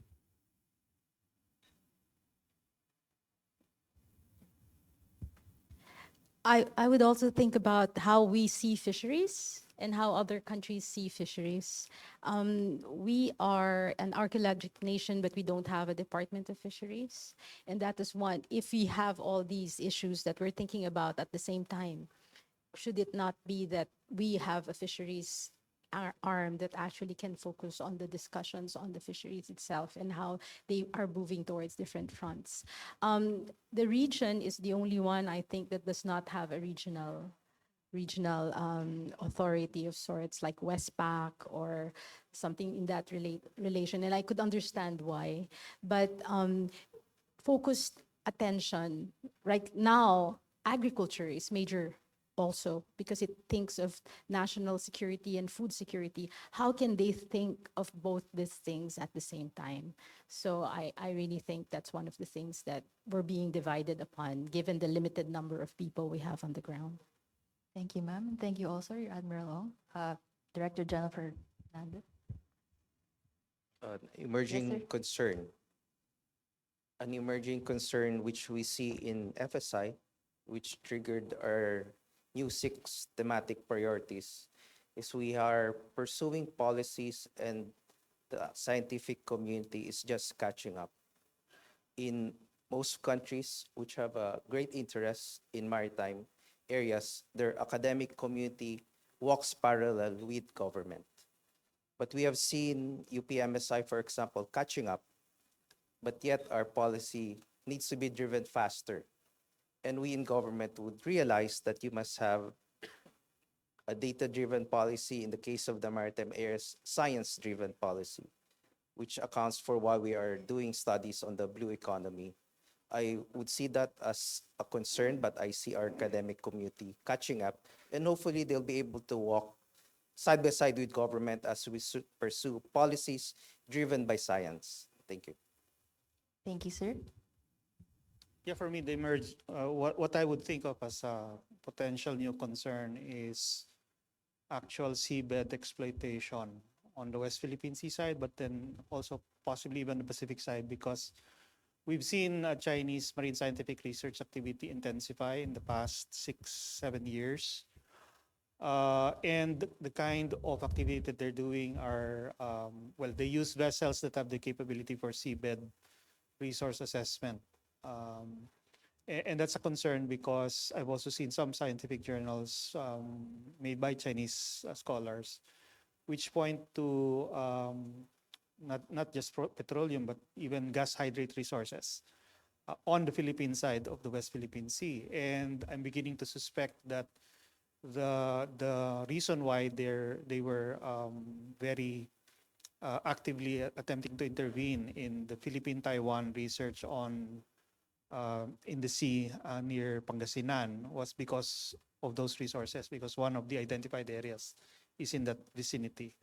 So we're looking at the possibility of them doing something like what they did with Vietnam, sending an oil rig, or its equivalent for this type of resource, and actually undertaking resource exploration in the Philippine EEZ using MSR as an excuse if they're not yet willing to deploy their actual oil rigs and drill ships into our waters. So that's something that I think we need to consider as a contingency, and for which we have to plan for. With the Vietnamese, they basically run interference and send ships to collide with their vessels if necessary. We don't have that. So we need to think of some other way to respond to that kind of a contingency. Yeah. Thank you so much, sir. Unfortunately, we will have to cut our panel discussion short this morning. And please join me in giving our panelists a warm round of applause, please.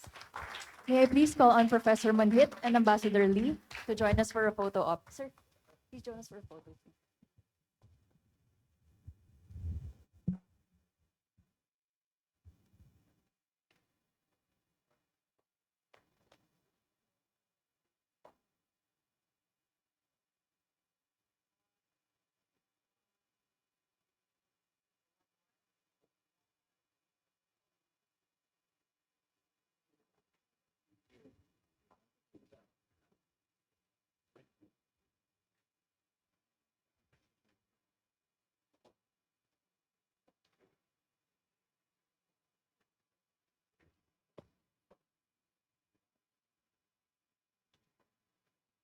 Moving on to our second panel, it will discuss how an enhanced Philippine Republic of Korea maritime cooperation can contribute to regional peace and prosperity.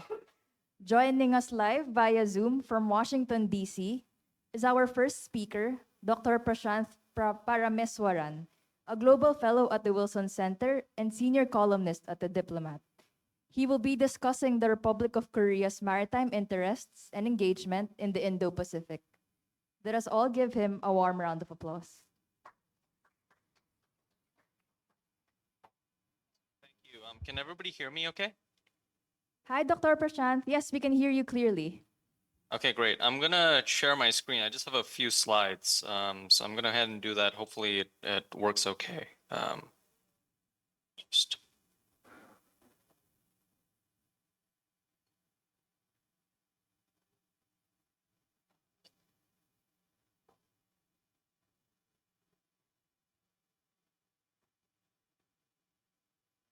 can everybody see this okay? Yes, we can see your slide, sir. Thank you so much. Okay, awesome, great. Let me just do this here. Okay, great. So I just have a couple of slides for this presentation, and then I'm going to make sure I keep my remarks brief. Thank you so much to StratBase for the invitation. And it's great to be talking about this topic, which is very relevant and timely. I have a number of affiliations, as was mentioned, but I just wanted to state that my views are my own. I'll start with just talking about the context for South Korea's ASEAN and Indo-Pacific engagement. I can safely say, I mean, I run a weekly newsletter that focuses on Southeast Asia and the Indo-Pacific called ASEAN Wonk. And I can safely say it's been very difficult this year to keep either South Korea or the Philippines out of a summary or an analysis of events that are happening in the region. South Korea's pace of engagement since last year and the issuance of the Indo-Pacific strategy has been quite robust. And the Philippines, as you all know, has been in the news more often than not, almost every week, whether it's in development on the South China Sea, or the hosting of the ASEAN naval exercise earlier this year in May 2023, which the Philippines hosted, and a number of other interactions as well, including Balikatan. So I'll start on the context for Korea's ASEAN and Indo-Pacific engagement, and I think the key purpose of this slide is to just show that we aren't really starting from a blank slate. We already have the issuance of South Korea's Indo-Pacific strategy that occurred late last year, which specifies very clearly Southeast Asia as one of the priority sub-regions for engagement, even though there's a sort of Indo-Pacific scope, and there's also attention to other regions as well. And there are very clear delineated 9 priorities for South Korea's Indo-Pacific engagement, which includes Southeast Asia and the Philippines. And if I were to, I think we're getting a lot of focus on comprehensive partnerships, comprehensive security partnerships. We've seen a lot of focus on this. But I think if I have one word to describe South Korea's Indo-Pacific strategy, I think we can say quite safely that it is pretty comprehensive. There's a focus on multilateral institutions. There's a focus on economic security, a focus on a lot of issues, including mutual engagements, legal issues, and so on and so forth. So that's quite comprehensive. We also have the issuance of the Korea-ASEAN Solidarity Initiative, which, as we all know, has set a number of key priorities for Southeast Asia within ASEAN as well. So I think these two twin sort of strategies have, in the Korea-ASEAN Solidarity Initiative, there are 8 core priorities. In the Indo-Pacific strategy, there are 9 core kind of pillars or lines of effort. But I think in all of this, we see a very consistent focus on a comprehensive approach to how we are kind of discussing these issues. And I think if you go through the Korea-ASEAN Solidarity Initiative, there are a number of areas in which you can see a very clear convergence between the general priorities as well as maritime issues. If we think about maritime issues as being very comprehensive in nature as well, whether it touches the environment, touches energy, touches defense issues, it touches law, multilateralism, and so on and so forth. So we're very much starting from a firm kind of policy foundation on both of these strategies. The other thing I would say, and I realize, let me just move my screen a little bit here, if I can, just so that everybody can see the sort of slide. Just do this here. So if we look at recent kind of Korea maritime related activity in Southeast Asia, that's also been quite an active sense. We've seen a number of Southeast Asian countries have maritime related priorities in some way or the other. I put a number of these here, but I could easily populate this with a few others. This is a very selective focus. I would also say I could put a number of Southeast Asia related maritime initiatives here. It's been a very active year for Southeast Asia. I mentioned the ASEAN sort of naval exercise that the Philippines helped host earlier this year. We also had a Natuna kind of ASEAN solidarity exercise that happened later this year as well. and then Super Garuda Shield, the second iteration happening. So a very exciting year for maritime activity in Southeast Asia as well.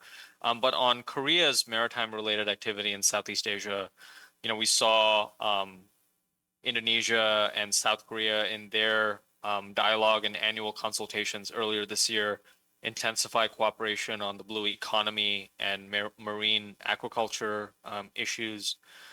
We then saw South Korea's defense minister attend the Lima exhibition in Malaysia, which is part of a series of high-level visits that South Korea made to Malaysia to emphasize its importance within its Indo-Pacific strategy and focus on Southeast Asia. And then we saw President Yoon himself visit Vietnam, where there were a number of deliverables, including a Coast Guard memorandum of understanding that was signed during that visit. I mentioned Super Garuda Shield. South Korea participated as an observer in that exercise as well. And then we saw the ASEAN-ROK summit, which I'll talk a little bit more about later. And the issuance of ASEAN's first ever maritime outlook, which is a very significant development within ASEAN, where South Korea was mentioned as one of the priority sort of dialogue partners to work with on maritime-related cooperation. And then in October and November, obviously these are things that happened very recently, so it's much more in the front of our minds. But the ROK Philippine Maritime Forum, which we've talked about before, and also the Seoul Defense Dialogue, where that's always been a place where, even though there are other consultations and dialogues that happen, it is a forum for official sort of meetings and business to be done as well. And then in November, we had a ROK Thailand policy dialogue where, among other sort of topics that were discussed, Thailand's kind of land bridge project, which, there are all kinds of questions about whether this will go forward or not, but it is an example of how we have a new administration in Thailand, in Prime Minister Srettha Thavisin, that is very focused on infrastructure, and that presents another opening for maritime cooperation in that relationship as well. I think looking at sort of Korea's maritime initiatives in ASEAN, I realize it's kind of a busy slide here, but I just wanted to make a point that we are seeing already quite a bit of activity between South Korea and ASEAN as an institution. And on the left, I kind of have a little bit of a snippet there in the ASEAN-Korea summit, where the ASEAN adopted its ASEAN Outlook on the Indo-Pacific, which has maritime issues as one of the areas of cooperation. And South Korea and the ASEAN-ROK summit that took place, there were a number of areas, about 10 or 11 areas that were identified in maritime cooperation specifically, where ASEAN and South Korea could sort of look to do more cooperation on. And these are very familiar. Some of them relate to maritime environment, others on maritime security, research, so on and so forth. And on the ASEAN Maritime Outlook, which I talked about earlier as ASEAN's kind of very significant document in terms of the first ever kind of maritime outlook of its kind that ASEAN has issued, and there's some sort of focus on how regular we can kind of make it. We did see as well in the annex section for the South Korea section of that, a number of areas where ASEAN set out priority areas where South Korea as a dialogue partner has advanced cooperation. Some of this is strict sort of maritime cooperation on kind of maritime security and safety, freedom of navigation, but others are kind of maritime adjacent, but they have relationships to the maritime domain. So whether it's kind of transportation, food, agriculture, and forestry, and some of this has to do with fishing, as I kind of heard the previous panel sort of talked about and expand about already. And then also the environment, right, being a huge focus, because a number of other countries, including Thailand during its ASEAN chairmanship, focused on maritime debris as being one of the areas for cooperation within ASEAN in the maritime space. So I mentioned earlier South Korea's cooperation with separate Southeast Asian countries, but also within ASEAN as an institution, there are these maritime issues that present opportunities for working with some of these countries with ASEAN as a bloc, because as with every kind of dialogue partners relationship with ASEAN, the partnerships are not even. So it's going to be harder, for example, to incorporate Laos, which is a landlocked Southeast Asian country, into maritime cooperation. But ASEAN, along with the fact that Laos is going to be chairing ASEAN next year, does present an avenue for working with some of these other Southeast Asian countries as well in that bilateral and multilateral fashion too. So that leads me to my other point, which is if we're looking at, we can look at opportunities and we can look at challenges and potential policy considerations. And when we look at convergences, there are a number of areas. I mean, I just mapped out here very simply. You could do this in a number of different ways. If you take the 9 priority areas where South Korea has in its Indo-Pacific strategy, it very clearly suggests some of the maritime engagement areas which we have in ASEAN's kind of maritime outlook and the ASEAN-Korea joint statement, the sort of 10 or 11 areas that I mentioned earlier, and I've kind of grouped them over here. And there are a number of which, the Philippines has, a number of touch points where you can kind of elaborate on, right? So the Korea-Philippines Free Trade Agreement, the kind of notion that the Philippines has been under coercion by China, which has led a number of countries to issue statements in support of the Philippines. And then, issues like fishing, for example, which present a particular issue for countries like the Philippines as well. But I mentioned as well on the third column on the far right hand side of the screen, there are a number of other areas that we can think of as well. So, for example, in this the second kind of Korea-Philippine Maritime Forum, the Philippine Space Organization was involved in those discussions, and there was discussions about orbital debris from post-rocket launches, and that can come from a variety of sources, including North Korea, for example, and a number of other areas. So the Philippines is not the only country that's thinking about this. There are a number of cross kind of border and cross-regional issues that we're talking about. I think everybody's dealing with the same range of issues. So there are areas for cooperation there as well. Another one that I mentioned is regularizing these kind of like-minded South China Sea statements in support of the Philippines.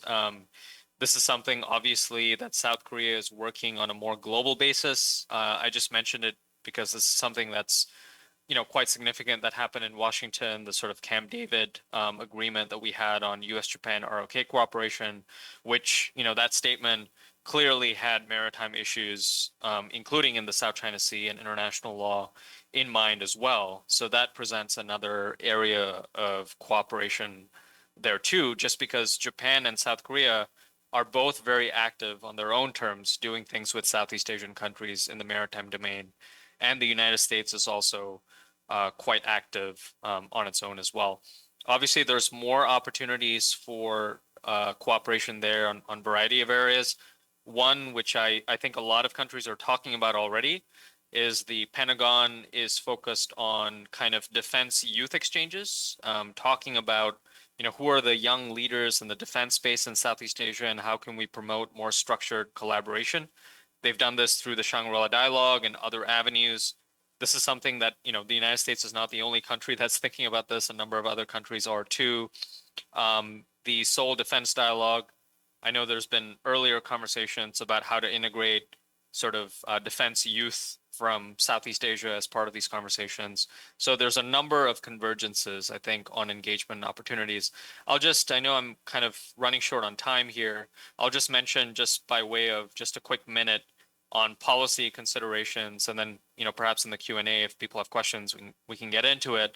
But I do think, there's, as you can see, a lot of things that are happening here. So it's going to be important to maintain kind of focus, preventing duplication. A lot of countries and major powers are involved in maritime cooperation in Southeast Asia. So just making sure there's enough coordination, resourcing, momentum, and calibration.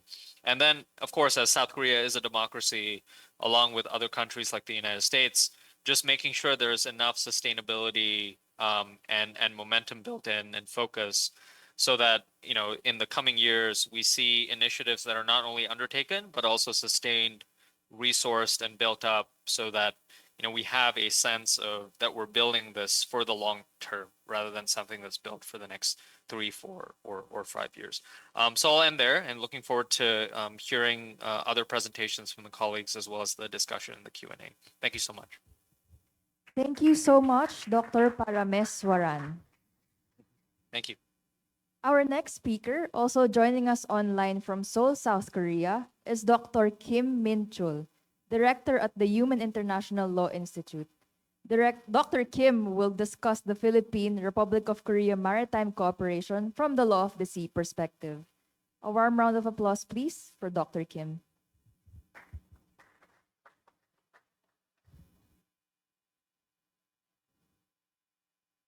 Dr. Kim?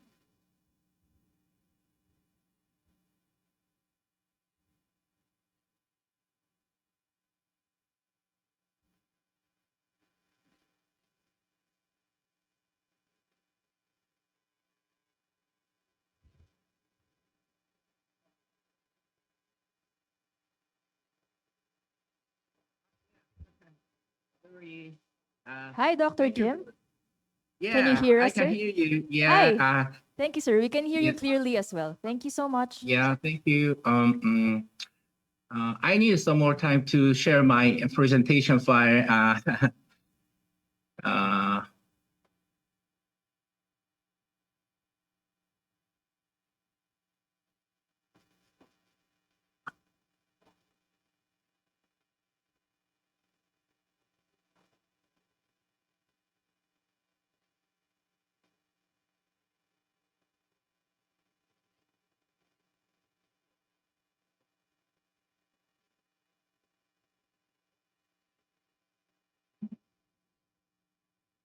yes.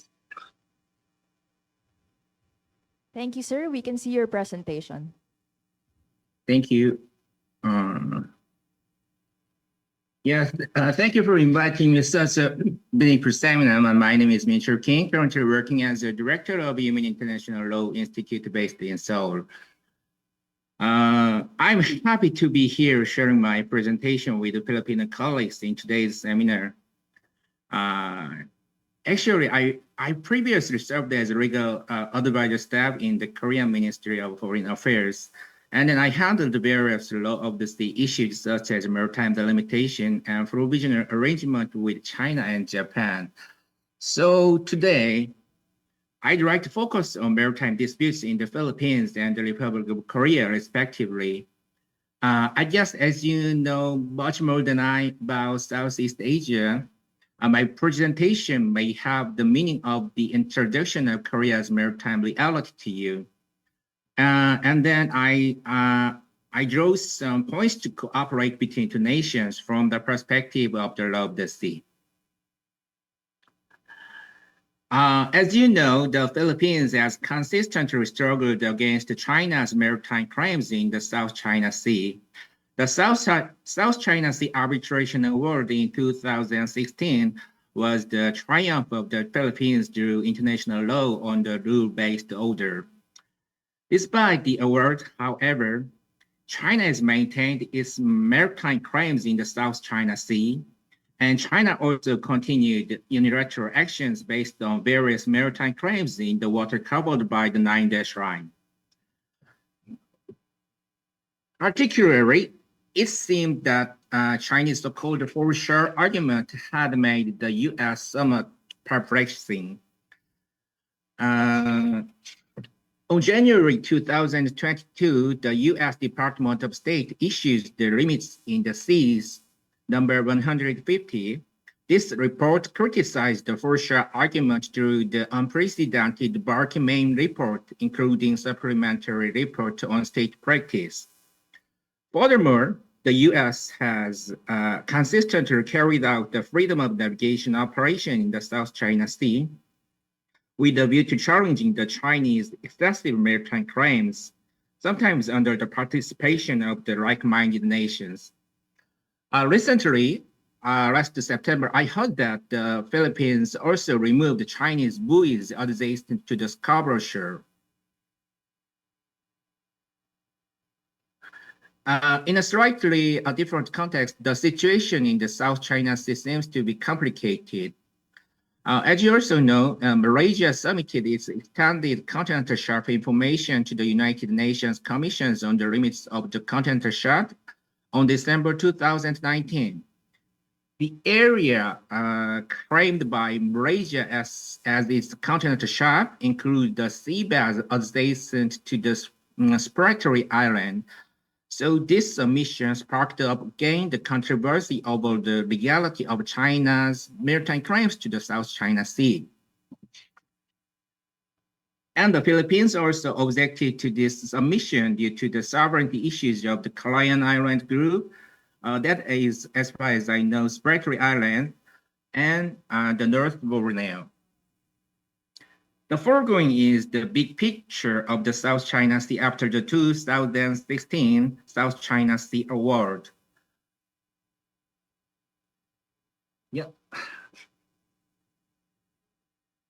Yeah. And then how is in Northeast Asia?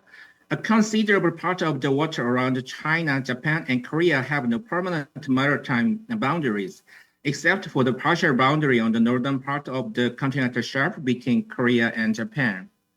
This was constructed in accordance with the agreement that the two states reached in 1974. So since 1996, when Korea, Japan, and China ratified the UNCLOS, these three Northeast Asian countries have been engaged in maritime boundary negotiations. And they also concluded several provisional arrangements in order to regulate maritime order before the final delimitation. Yeah, let me show you the current maritime boundary negotiation with Korea and its neighboring states. From 1996 to 2008, Korea and China had negotiations at Director General level 14 times. But since 2008, official negotiations have not been held due to Chinese tepid attitude. I heard that then China had no time to discuss with Korea because of the South China Sea issue and the reorganization in Chinese Foreign Ministry. Anyway, Korea and China resumed the limitation negotiation in 2015. In this phase, both countries upgraded their meetings to vice minister level, and since then, they have had vice minister level talks twice and director general level talks 11 times. In the Yellow Sea, which is the subject of the China-Korea negotiations, Korea claims median right, but China has taken somewhat ambiguous position. As is well known, China's domestic law adopts the equitable principles as the principle of maritime delimitation with neighboring states. China emphasizes its national interest in fisheries and also claims so-called sail tribe in the Yellow Sea to be taken into account as relevant circumstances in the limitation. In addition, China seems to claim the various factors as relevant circumstances, such as population, land mass, and so on. So far, China has not suggested an approximate line or method in the Yellow Sea delimitation. Next, Korea and Japan had official negotiations at Director General level 10 times. Since 2010, however, negotiations have stalled due to the significant contrasting views on Dokdo, which is also called Takeshima in Japan. Dokdo is an island located in East Sea between Korea's Ulleung-do and Japan's Oki Island. It has been under Korea's effective control since the end of the Second World War, but Japan has challenged Korea's sovereignty over Dokdo since then. Due to these territorial issues surrounding Dokdo, Korea and Japan maintained different median lines in the East Sea delimitation. Japan has claimed the median line between Ulleung-do and Dokdo. This line is depicted in the right figure as number 1. But Korea supports the median line between Dokdo and Oki Island. This is the number 3 line in the figure. Now I'd like to show you the bigger picture of the East China Sea and also approach the connectivity between the South and East China Seas. In the East China Sea, the sea situations are more complicated. So far, the three nations have never had trilateral meetings in respect of the maritime delimitation in the East China Sea. First, these three nations have divergent views on the extended continental shelf. Korea and China respectively believe that they have continental shelf entitlements beyond 200 nautical miles up to the Okinawa Trough. This seabed feature is located close to the Japanese territorial sea, as depicted in this figure as the yellow curve. However, Japan objects to Korea and China, and Japan also maintains that the delimitation in the East China Sea shall be effected by median line. Second, there are a couple of provisional regimes in the East China Sea, but these are not effectively working due to the competing maritime jurisdiction claim. For example, since 1990s, any joint exploration and exploitation between Korea and Japan did not happen. Korea has been urging Japan to make an effort to joint development, but Japan has shown the tepid attitude on it. Third, as you also know, there are territorial disputes over maritime features in the East China Sea.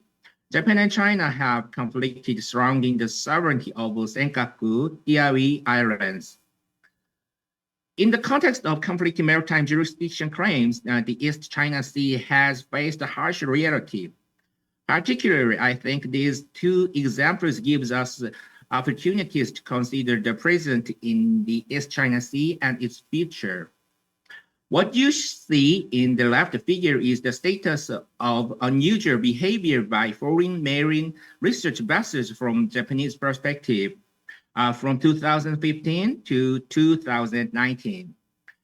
China and Japan agreed to implement mutual prior notification regime in marine scientific research in 2001. But this regime is not effectively working because of the conflicting views on maritime jurisdiction.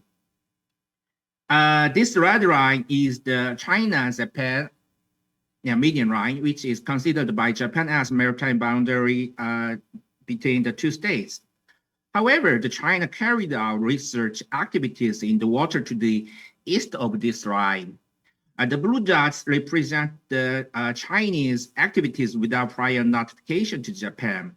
These dots spread out to the Okinawa Islands, and the dots are especially concentrated in the water adjacent to the Senkaku Diaoyu Island.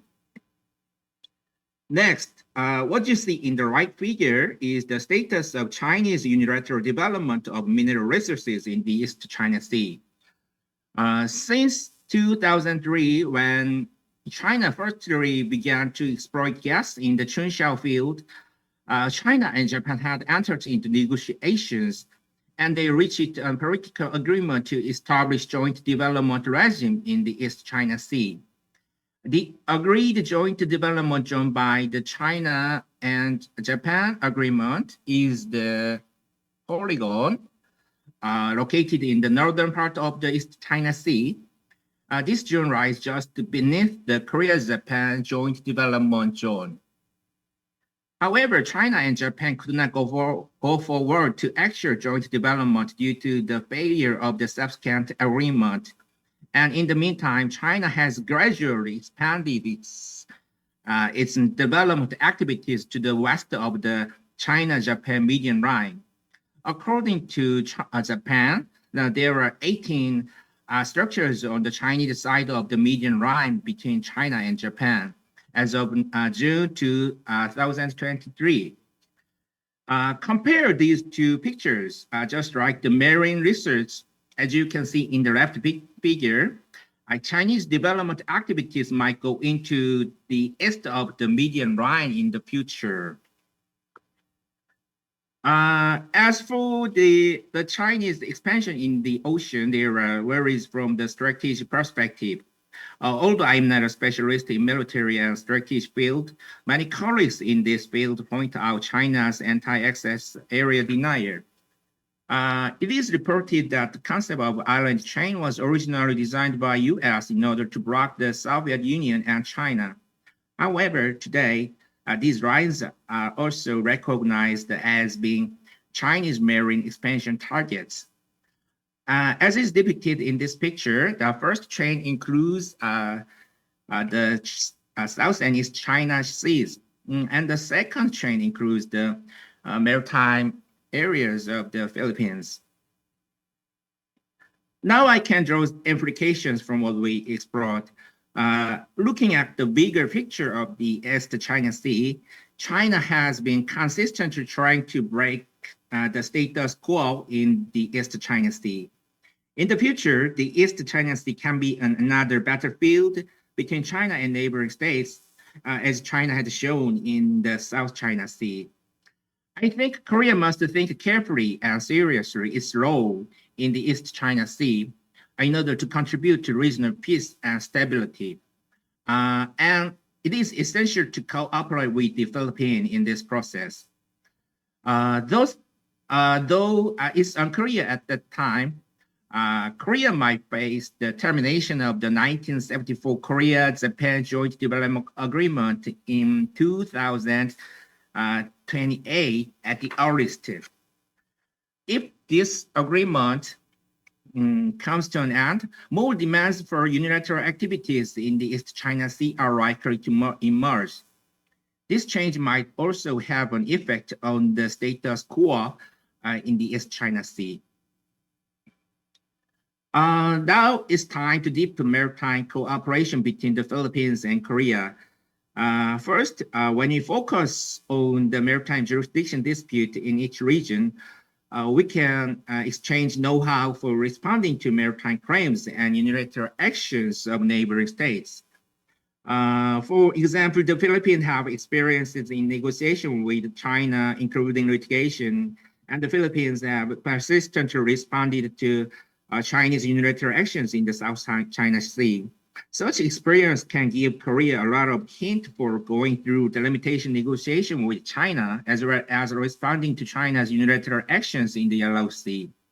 Conversely, Korea can share experiences in the conclusion and operation of the provisional arrangement in Northeast Asia. Sharing experience in maritime boundary delimitation with neighboring states is also a good item for cooperation. For example, the Philippines reached an agreement with Indonesia concerning EEZ boundary delimitation in 2015. Korea needs to study this agreement and learn lessons from this negotiation.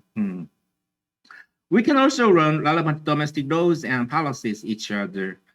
And both countries will continuously modify existing laws and preparing the domestic law system for keeping pace with the various changes in the field of the law of the sea and international maritime law.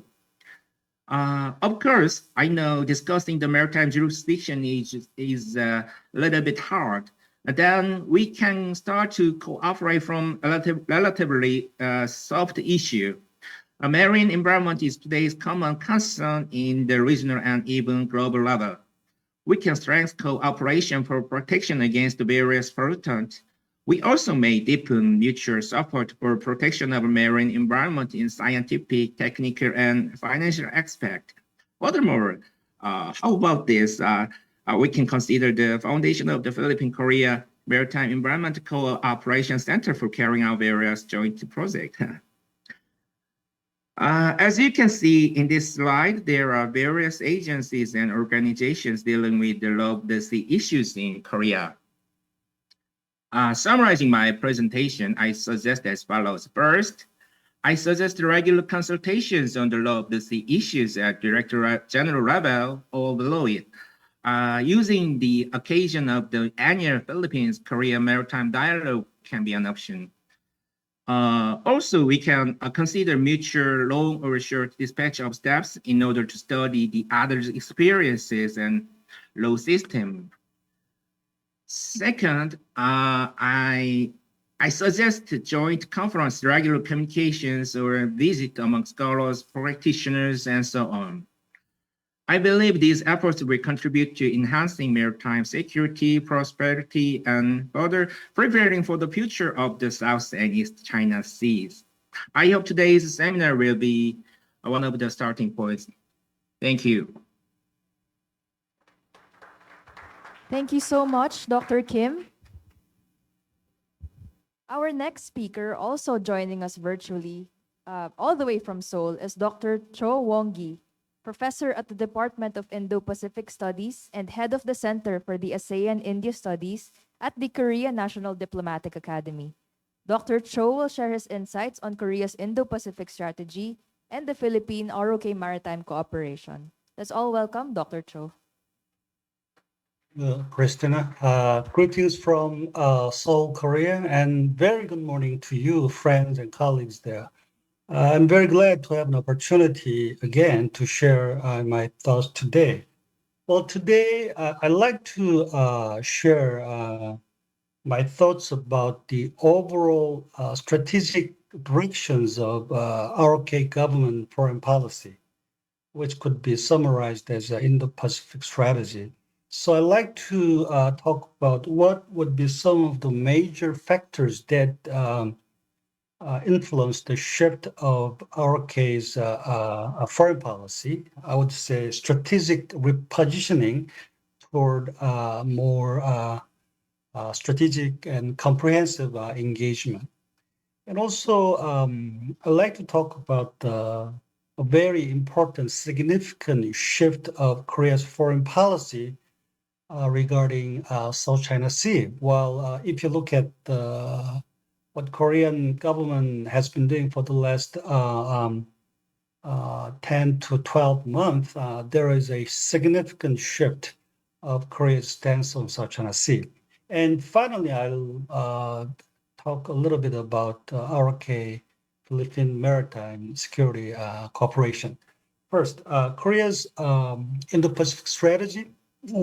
Well, December last year, as all of we are already aware, President Yoon unveiled his Indo-Pacific strategy. So this is the Korean government's first ever Indo-Pacific strategy. So this is comprehensive regional strategy based on the aspiration, Korea's aspiration for a global pivotal state. I think this is a very significant departure. This Indo-Pacific strategy represents a very significant departure from the past foreign policies of the previous administration. Well, to put the Indo-Pacific strategy in a very simple term, I would say if the geographical focus of our case Indo-Pacific strategy is ASEAN, the functional area's priority under this new strategy is maritime domain. Well, I think Indo-Pacific strategy by Seoul is based on Korea's acute sense of crisis about the erosion of the existing international order, especially the significant erosion of the international maritime order in the South China Sea, which is mainly caused by China's unlawful behavior and non-kinetic aggression and coercion. I think this is the most significant motivating factor behind the Korea's turn toward Indo-Pacific strategy. I think Seoul's Indo-Pacific strategy is also based on Korea's heightened sense of national confidence about our enhanced capability to take a greater regional roles and responsibilities in the issues of regional peace and prosperity. One of the most noticeable aspect of element of the President Yoon's public speeches and statement, I think he has made repeatedly emphasized that he firmly opposes any attempt to unilaterally change the status quo against international law, whether it is Ukraine, South China Sea, or Taiwan for that matter. I think this kind of his strong stance on this principle set the general direction and tone of Seoul's new strategy, Indo-Pacific strategy. I think the number one priority under this strategy is a firm commitment to rules-based order. For that reason, I think Seoul is very much emphasizing cooperation with like-minded countries who share values and strategic interest in the rules-based order. In this respect, I think Korean government gives special priority to strengthen maritime cooperation with partners in Southeast Asia and with Philippines in particular. Well, this is the Indo-Pacific Strategy document published by Korean government. If you look at this document, let me take some words from this document. So if you look at the fourth priority under this strategy, which is expanded comprehensive security cooperation. Well, this comprehensive security cooperation gives major priority, emphasis on maritime cooperation. The text starts like this. First, we will deepen maritime security cooperation in the region. And the document talks about maritime domain awareness, multinational combined exercises, increasing naval ship transfers and other military logistics support to ASEAN member countries, and also reinforce cooperation in maritime security, maritime domain awareness, maritime economy, and maritime environment. So, as you can see, the ROK's new Indo-Pacific strategy gives priority to maritime cooperation, in addition to the trade and investment cooperation with ASEAN partners. So I think this is a major departure from Seoul's passive posture on regional issues of peace and stability in the past, including Seoul's stance on South China Sea. In this respect, recently, I think there has been a major shift of ROK's South China Sea policy, which is more proactive stance, taking more proactive stance under this new strategy. So I'll briefly talk about this. Well, if you look at Korean government's past stance on South China Sea issues, ROK used to take a very low-profile stance on South China Sea, trying to keep silent on China's aggressive behavior if possible. And when asked to speak about South China Sea, Seoul just tried to express its neutral stance. Now, I think all of this has changed. Seoul has broken its long-held silence of the South China Sea disputes and started to speak out. First, I think there has been a very proactive initiative led by Ambassador Lee Sang-hwa, ROK government in Manila. Ambassador Lee took initiative in making some sort of the open statement about the China's recent aggressive behavior. For example, right after the China's Coast Guard's water cannon attack on Philippine Coast Guard on early August, for the first time in Korean diplomatic history, ROK Embassy in Manila issued a statement. I think this is the first of its kind statement that expressing that the embassy is very much concerned about Chinese Coast Guard's behavior. And also, as some other speakers already mentioned, in the Camp David trilateral joint statement, Korean government joined with US and Japan in clearly pointing out China's dangerous and aggressive behavior. the spirit of the Camp David, the statement I quote, mentioned this. I quote, regarding the dangerous and aggressive behavior supporting unlawful maritime claims that we have recently witnessed by the PRC in the South China Sea, we strongly oppose any unilateral attempts to change the status quo in the waters of the Indo-Pacific, unquote. I think this is the strongest condemnation ever. Of course, this is not solo statement, right? But this is joint statement. But any Korean government endorsed this statement. So this is the strongest condemnation ever by the ROK government about Beijing's aggressive behavior in the South China Sea. The joint statement also mentioned ROK's support for the arbitral award. So I'd like to quote again the sentence, the language. The July 2016 award in the South China Sea arbitration sets out the legal basis for the peaceful resolution of the maritime conflicts between the parties to that proceeding, unquote. I think this is also the first of its kind official statement by which any Korean government provides an explicit support for the Philippines with regard to the arbitral award.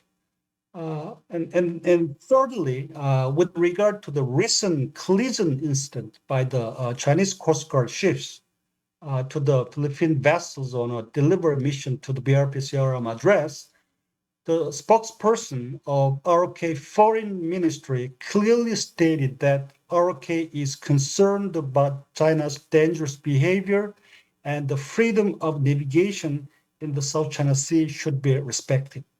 I think all of this shows a clear shift in ROK's policy on South China Sea. I think this is a marked departure from its past stance, and it shows Seoul's intention to be more vocal as responsible stakeholder in the region. So I think ROK will be adding its voice more frequently in the future when this sort of the violations occur in the future. I also expect that ROK government will engage in greater naval and Coast Guard cooperation, defense industry cooperation, and joint exercise with the Philippines in the future. Now, let me finally turn to the third element of my presentation, which is ROK Philippines Maritime Cooperation. We all know that ROK is the #1 defense cooperation partner with Philippines. Well, recently, there was a ceremony in Ulsan, Korea, which is the shipyard of Hyundai Heavy Industry. Hyundai Heavy Industry was awarded actually a total of 10 naval vessels by the Philippine Department of Naval Defense. So I think that was last week, November 22nd, with the presence of the flag officer in command of the Philippines Navy, Vice Admiral Toribio Dulinayan Adachi Jr., Hyundai Heavy Industry held a key laying ceremony for the leadership of the first, the corvette that the Philippines Navy has commissioned. So this 3,200-ton class corvette to be built by Hyundai Heavy Industry for the Philippine Navy is the state-of-the-art naval vessels. So actually the two corvettes will be equipped with anti-ship missiles and advanced weapons systems such as vertical launching system and ASA radar system. And these two corvettes will be delivered to the Philippine Navy by 2025. And also, Hyundai Heavy Industry is now setting up a MRO service center, the maintenance, repair, and overhaul service center for the BRP Jose class frigates that Hyundai delivered to Philippine Navy in 2020 and 2021. So in this way, I think the defense industry cooperation, especially in the area of maritime domain, is deepening very well. So I think this is very good progress, and I think more things will be coming down the road. Before I finish, I'd like to point out a couple of points about the potential areas of further cooperation in maritime domain.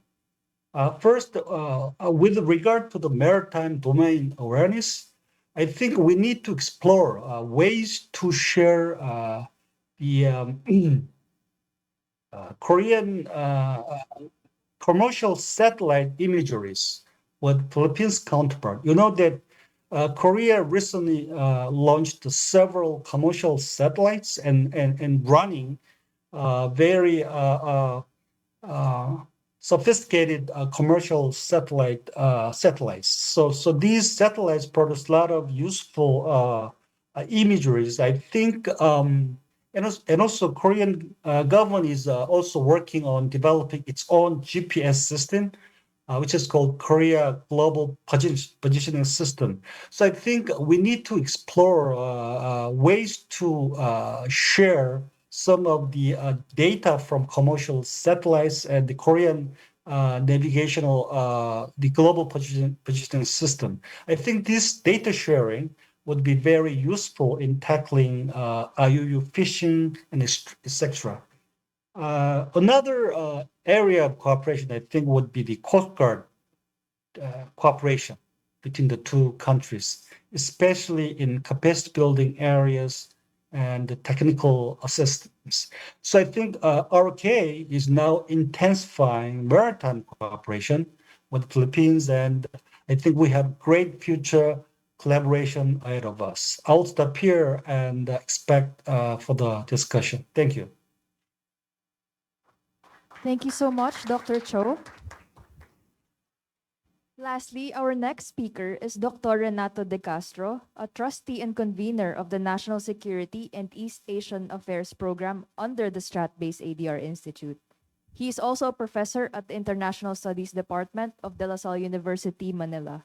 Unfortunately, Dr. De Castro is unable to join us today as he is attending a conference in Berlin organized by the German Institute of Global Affairs and the German Foreign Ministry. In his absence, he shared with us a recording of his presentation, which tackles the Philippines' maritime engagements with the Republic of Korea. Let's listen to his presentation.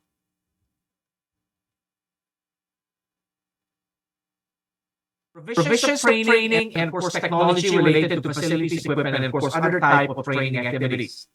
The Philippines and, of course, Philippine-ROK security partnership is a good example of a security partnership. So the Philippines, of course, and the Republic of Korea have a long history that, of course, and I often hear this from many veterans who fought during the Korean War. This is a relationship that had been purged in blood.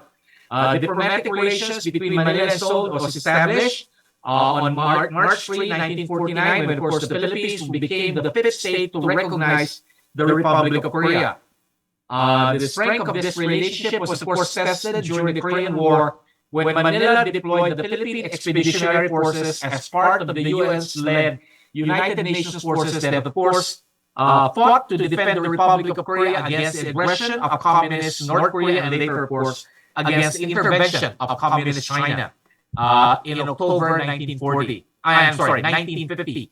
As a bilateral relationship evolved from the 1950s to the first decade of the 21st century, the Philippines' strong and deep ties with South Korea are reflected in the areas of economics, development, and more significantly, of course, in terms of defense. I'll not breeze through this. Of course, these are some of the key elements of the relationship.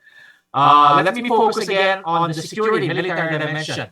Bilateral ties are cemented by periodic military consultation, and this is, of course, the significant element. The Republic of Korea's provision of security assistance to the armed forces of the Philippines, and more recently, of course, Korean arms sales to enhance, of course, Manila's defense capability as of course the armed forces of the Philippines embarked on a major effort to modernize its capabilities, shifting away from internal security to external defense.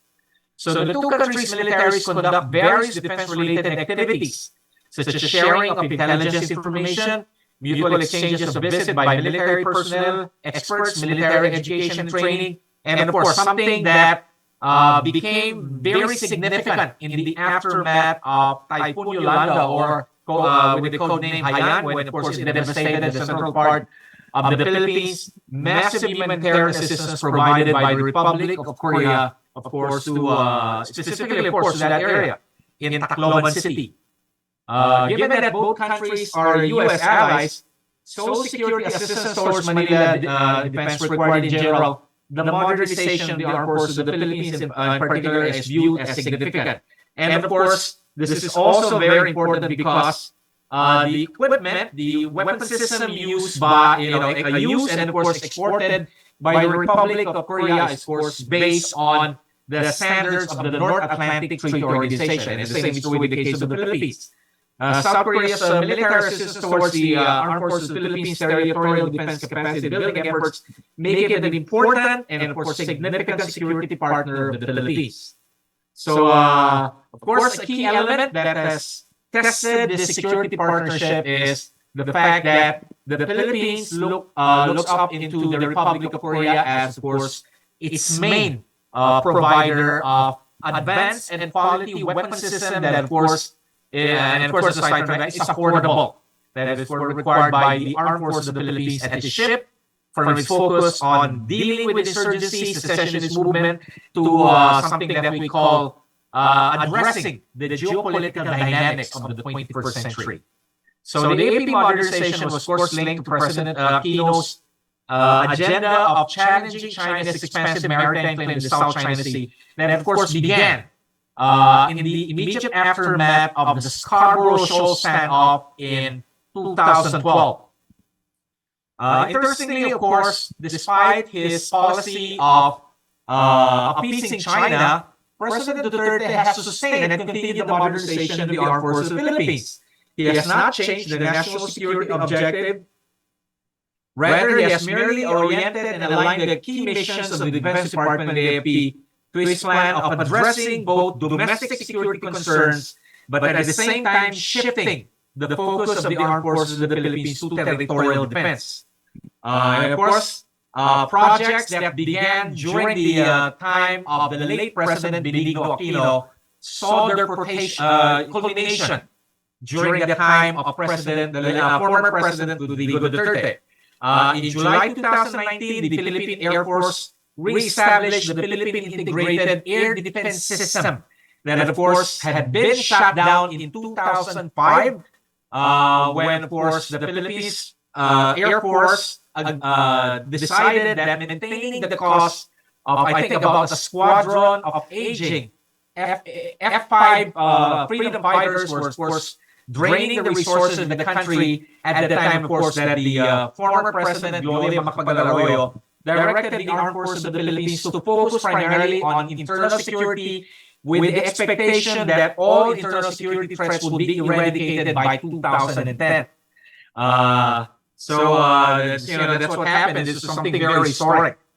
So the establishment of the Philippine Air Defense System was made possible by the Philippine Air Force acquisition of 12 Korean-made F-850 fighter Eagle lead-in fighter planes from Korean aeronautics industry for about $400 million. The Philippine Air Force received the first batch of F-850s in the last year of the term of the late President Benigno Aquino III in November 2019. And of course, initially President Duterte was, of course, cynical, condescending, given the fact that, according to him, these are not fifth-generation fighter planes, and what can 12 F-850s do in the face of the overwhelming air superiority of the People's Liberation Army's Air Force? But nevertheless, during the 5-month Battle of Marawi in 2012, the Philippine Air Force used the 12 F-850s along with the odd collection of aging and obsolete OB-10 reconnaissance aircraft, MG 520 ground attack helicopters, and even using trainer jets.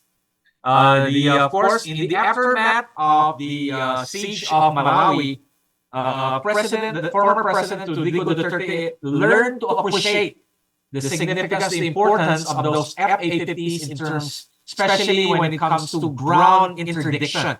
So it was announced immediately that the Philippine Air Force plans to use F-850s as an interim fighter planes. I think there's a plan to acquire more until, of course, it gains sufficient experience and possibly, of course, resources before it would acquire, multi-role fighter planes, fast jet assets that, of course, could ensure that could really provide the Philippines a credible capability when it comes to air defense. Then, of course, another aspect, and this is something very significant to the topic of the conference in terms of maritime security. The ROK's contribution to enhance the Philippine maritime capabilities, specifically, of course, the naval capabilities of the Philippine Navy. On August 22, 2019, the Philippine Navy received a Pohang-class anti-submarine frigate from the Republic of Korea, known as the ROK Chunggu, prior to the decommission by the Republic of Korea. The Philippine Navy renamed the frigate BRP Conrado Yap, which of course figure out with a tense standoff with a Chinese corvette on February 17, 2020. Interestingly, just less than about a week after former President Rodrigo Duterte decided to abrogate the Visiting Forces Agreement of 1999. And of course, that incident made him realize that, whether you appease China or challenge China, China will treat you the same way. It will pursue its expansive claim in the South China Sea. Of course, at the expense of the Philippine Navy and, of course, the Philippine Coast Guard. So the ship became, at that time, the ship became the most heavily armed modern ship of the Philippine Navy.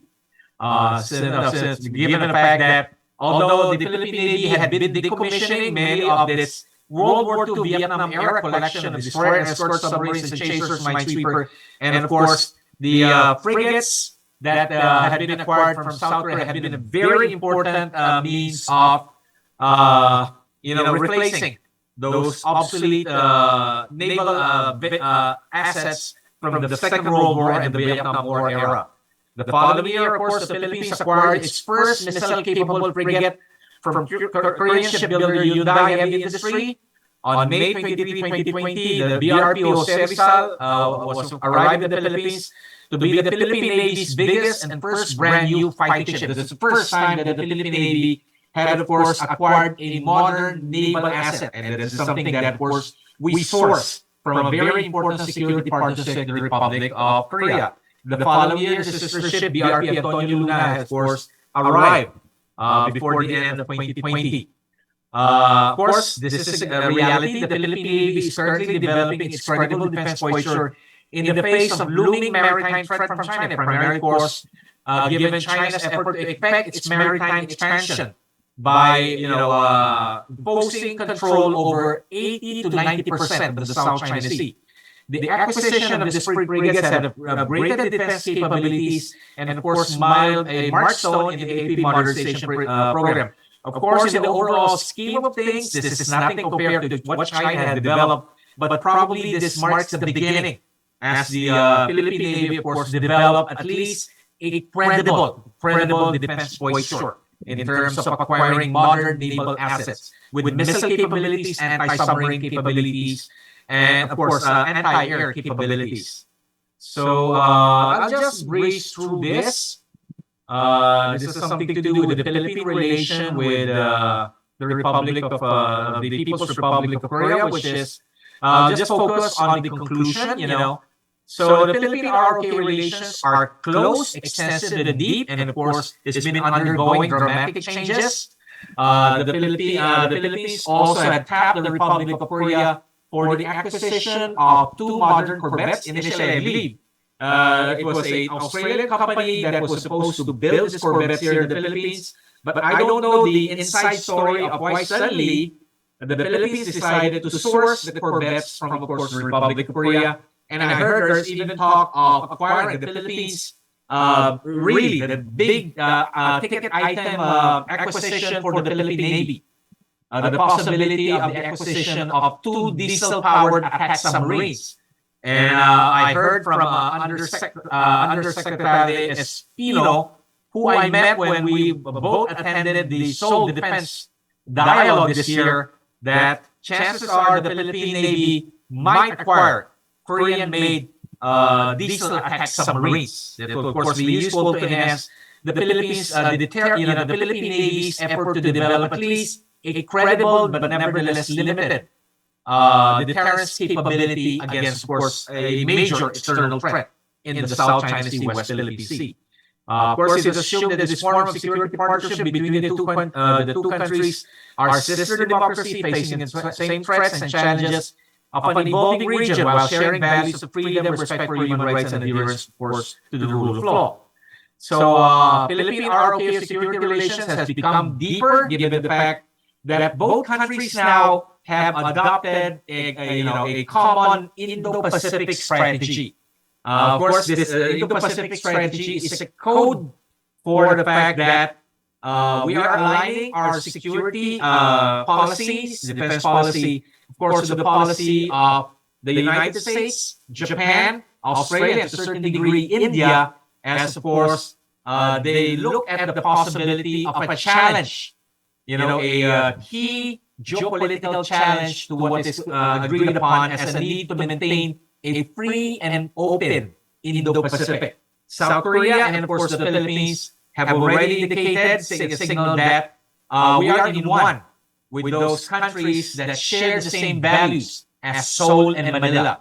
And, of course, significant, when we go back again to the Philippine-ROK security relationship, the provision of those valuable assets to develop the Philippines' territorial defense capability in the face of Chinese maritime expansion. Okay? So thank you very much for your attention. And it's very unfortunate that I could not join this conference nor participate in the Q&A, but probably you can send your questions through the Strat-based Albert Rosario Institute of Strategic and International Studies. Thank you very much for your attention. I wish you the best. Thank you, Dr. De Castro. In the interest of time, we will need to end our panel here. I'm sure our speakers would be open to answer your queries at the sidelines of this event today.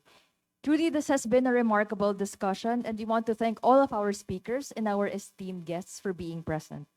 As we near the end of our morning seminar, on behalf of the Strat-based ADR Institute, we want to express our deepest gratitude to each and every one of you here this morning, whether in person or virtually. Your presence has added so much value to this event, and we hope you leave with new insights. To close this session, may I please call on Professor Dean Dumanhit, President of the Strat-based ADR Institute, for his remarks. Let's all give him a warm round of applause. Thank you. Thank you, Christina. And thank you to everyone who joined us this morning. We are proud of our tradition in Strat-based that we bring stakeholders. And today we have seen our partnership with the Korean Embassy. Thank you, Ambassador Lee. To our academic partners through the years, even members of the diplomatic community represented today from ASEAN countries, to some friends from the US Embassy, Canadian Embassy, Spanish Embassy, friends from Malaysian Embassy, Vietnam Embassy, Brunei Embassy, and also from our military and defense officials, both in active service and retired. So if I speak of how do we reinforce this steadfast relationship, I would say the Indo-Pacific region is at the crossroads of multiple challenges, particularly in the maritime domain. The illegal island building, unauthorized entry of maritime vessels, and the dangerous maneuvers towards vessels at sea by aggressive and coercive states undermine the peace and stability and security of the Indo-Pacific region. As a vital artery that is crucial to trade and security, it is paramount that like-minded states collectively work together to ensure safe passage within the region's maritime domain and remain steadfast in the commitment to uphold a rules-based international order. In the case of the Philippines, securing our maritime waters, particularly the West Philippine Sea, remains a focal point of the current administration's agenda. The increasing tensions brought about by the rising belligerence of coercive states undermine the Philippines' national sovereignty and territorial integrity, and endanger the lives of Filipinos at sea, our fisher folks. An example of this is the intentional collision caused by the Chinese Coast Guard vessels against Philippine vessels conducting regular rotation and resupply mission to BRP Sierra Madre in Ayungin Shoal. The Philippines, facing escalating tensions in the West Philippine Sea, finds a steadfast partner in South Korea. South Korea has been one of the consistent and ardent supporters of the Philippines' 2016 arbitral victory at the Permanent Court of Arbitration. Our partnership is founded on a mutual understanding that a secure maritime environment is indispensable to the well-being of both nations. Our countries will celebrate the 75th anniversary of our diplomatic ties in 2024. As such, it is a poignant moment to reflect on the depth of our shared history and the strides we have made together.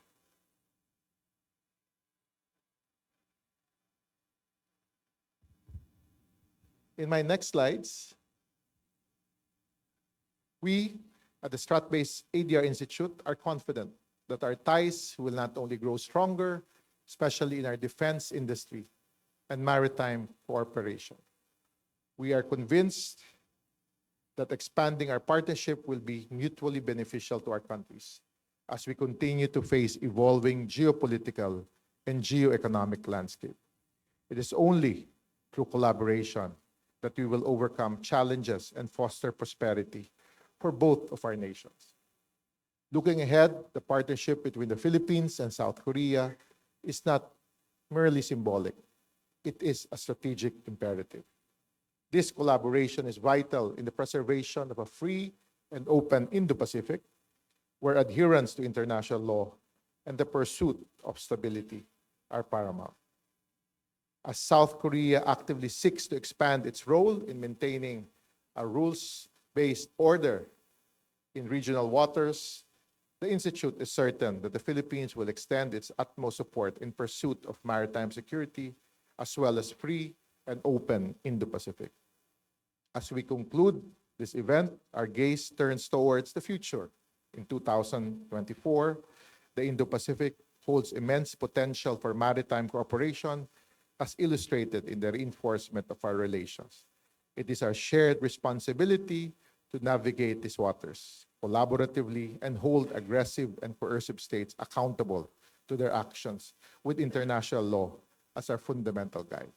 It has been an active year for Strat-based ADRi Institute in this space, and we're happy to have worked with the Embassy of the Republic of Korea as we prepare ourselves to go stronger next year in ensuring a free and open Indo-Pacific, ensuring a rules-based international order. Again, good morning and thank you for joining us. Thank you, Professor Mahit, and thank you as well for everyone. Please join us for a simple lunch. These will be served on your tables. So the second part of our program today will resume at exactly 1 o'clock p.m. Thank you and have a great day.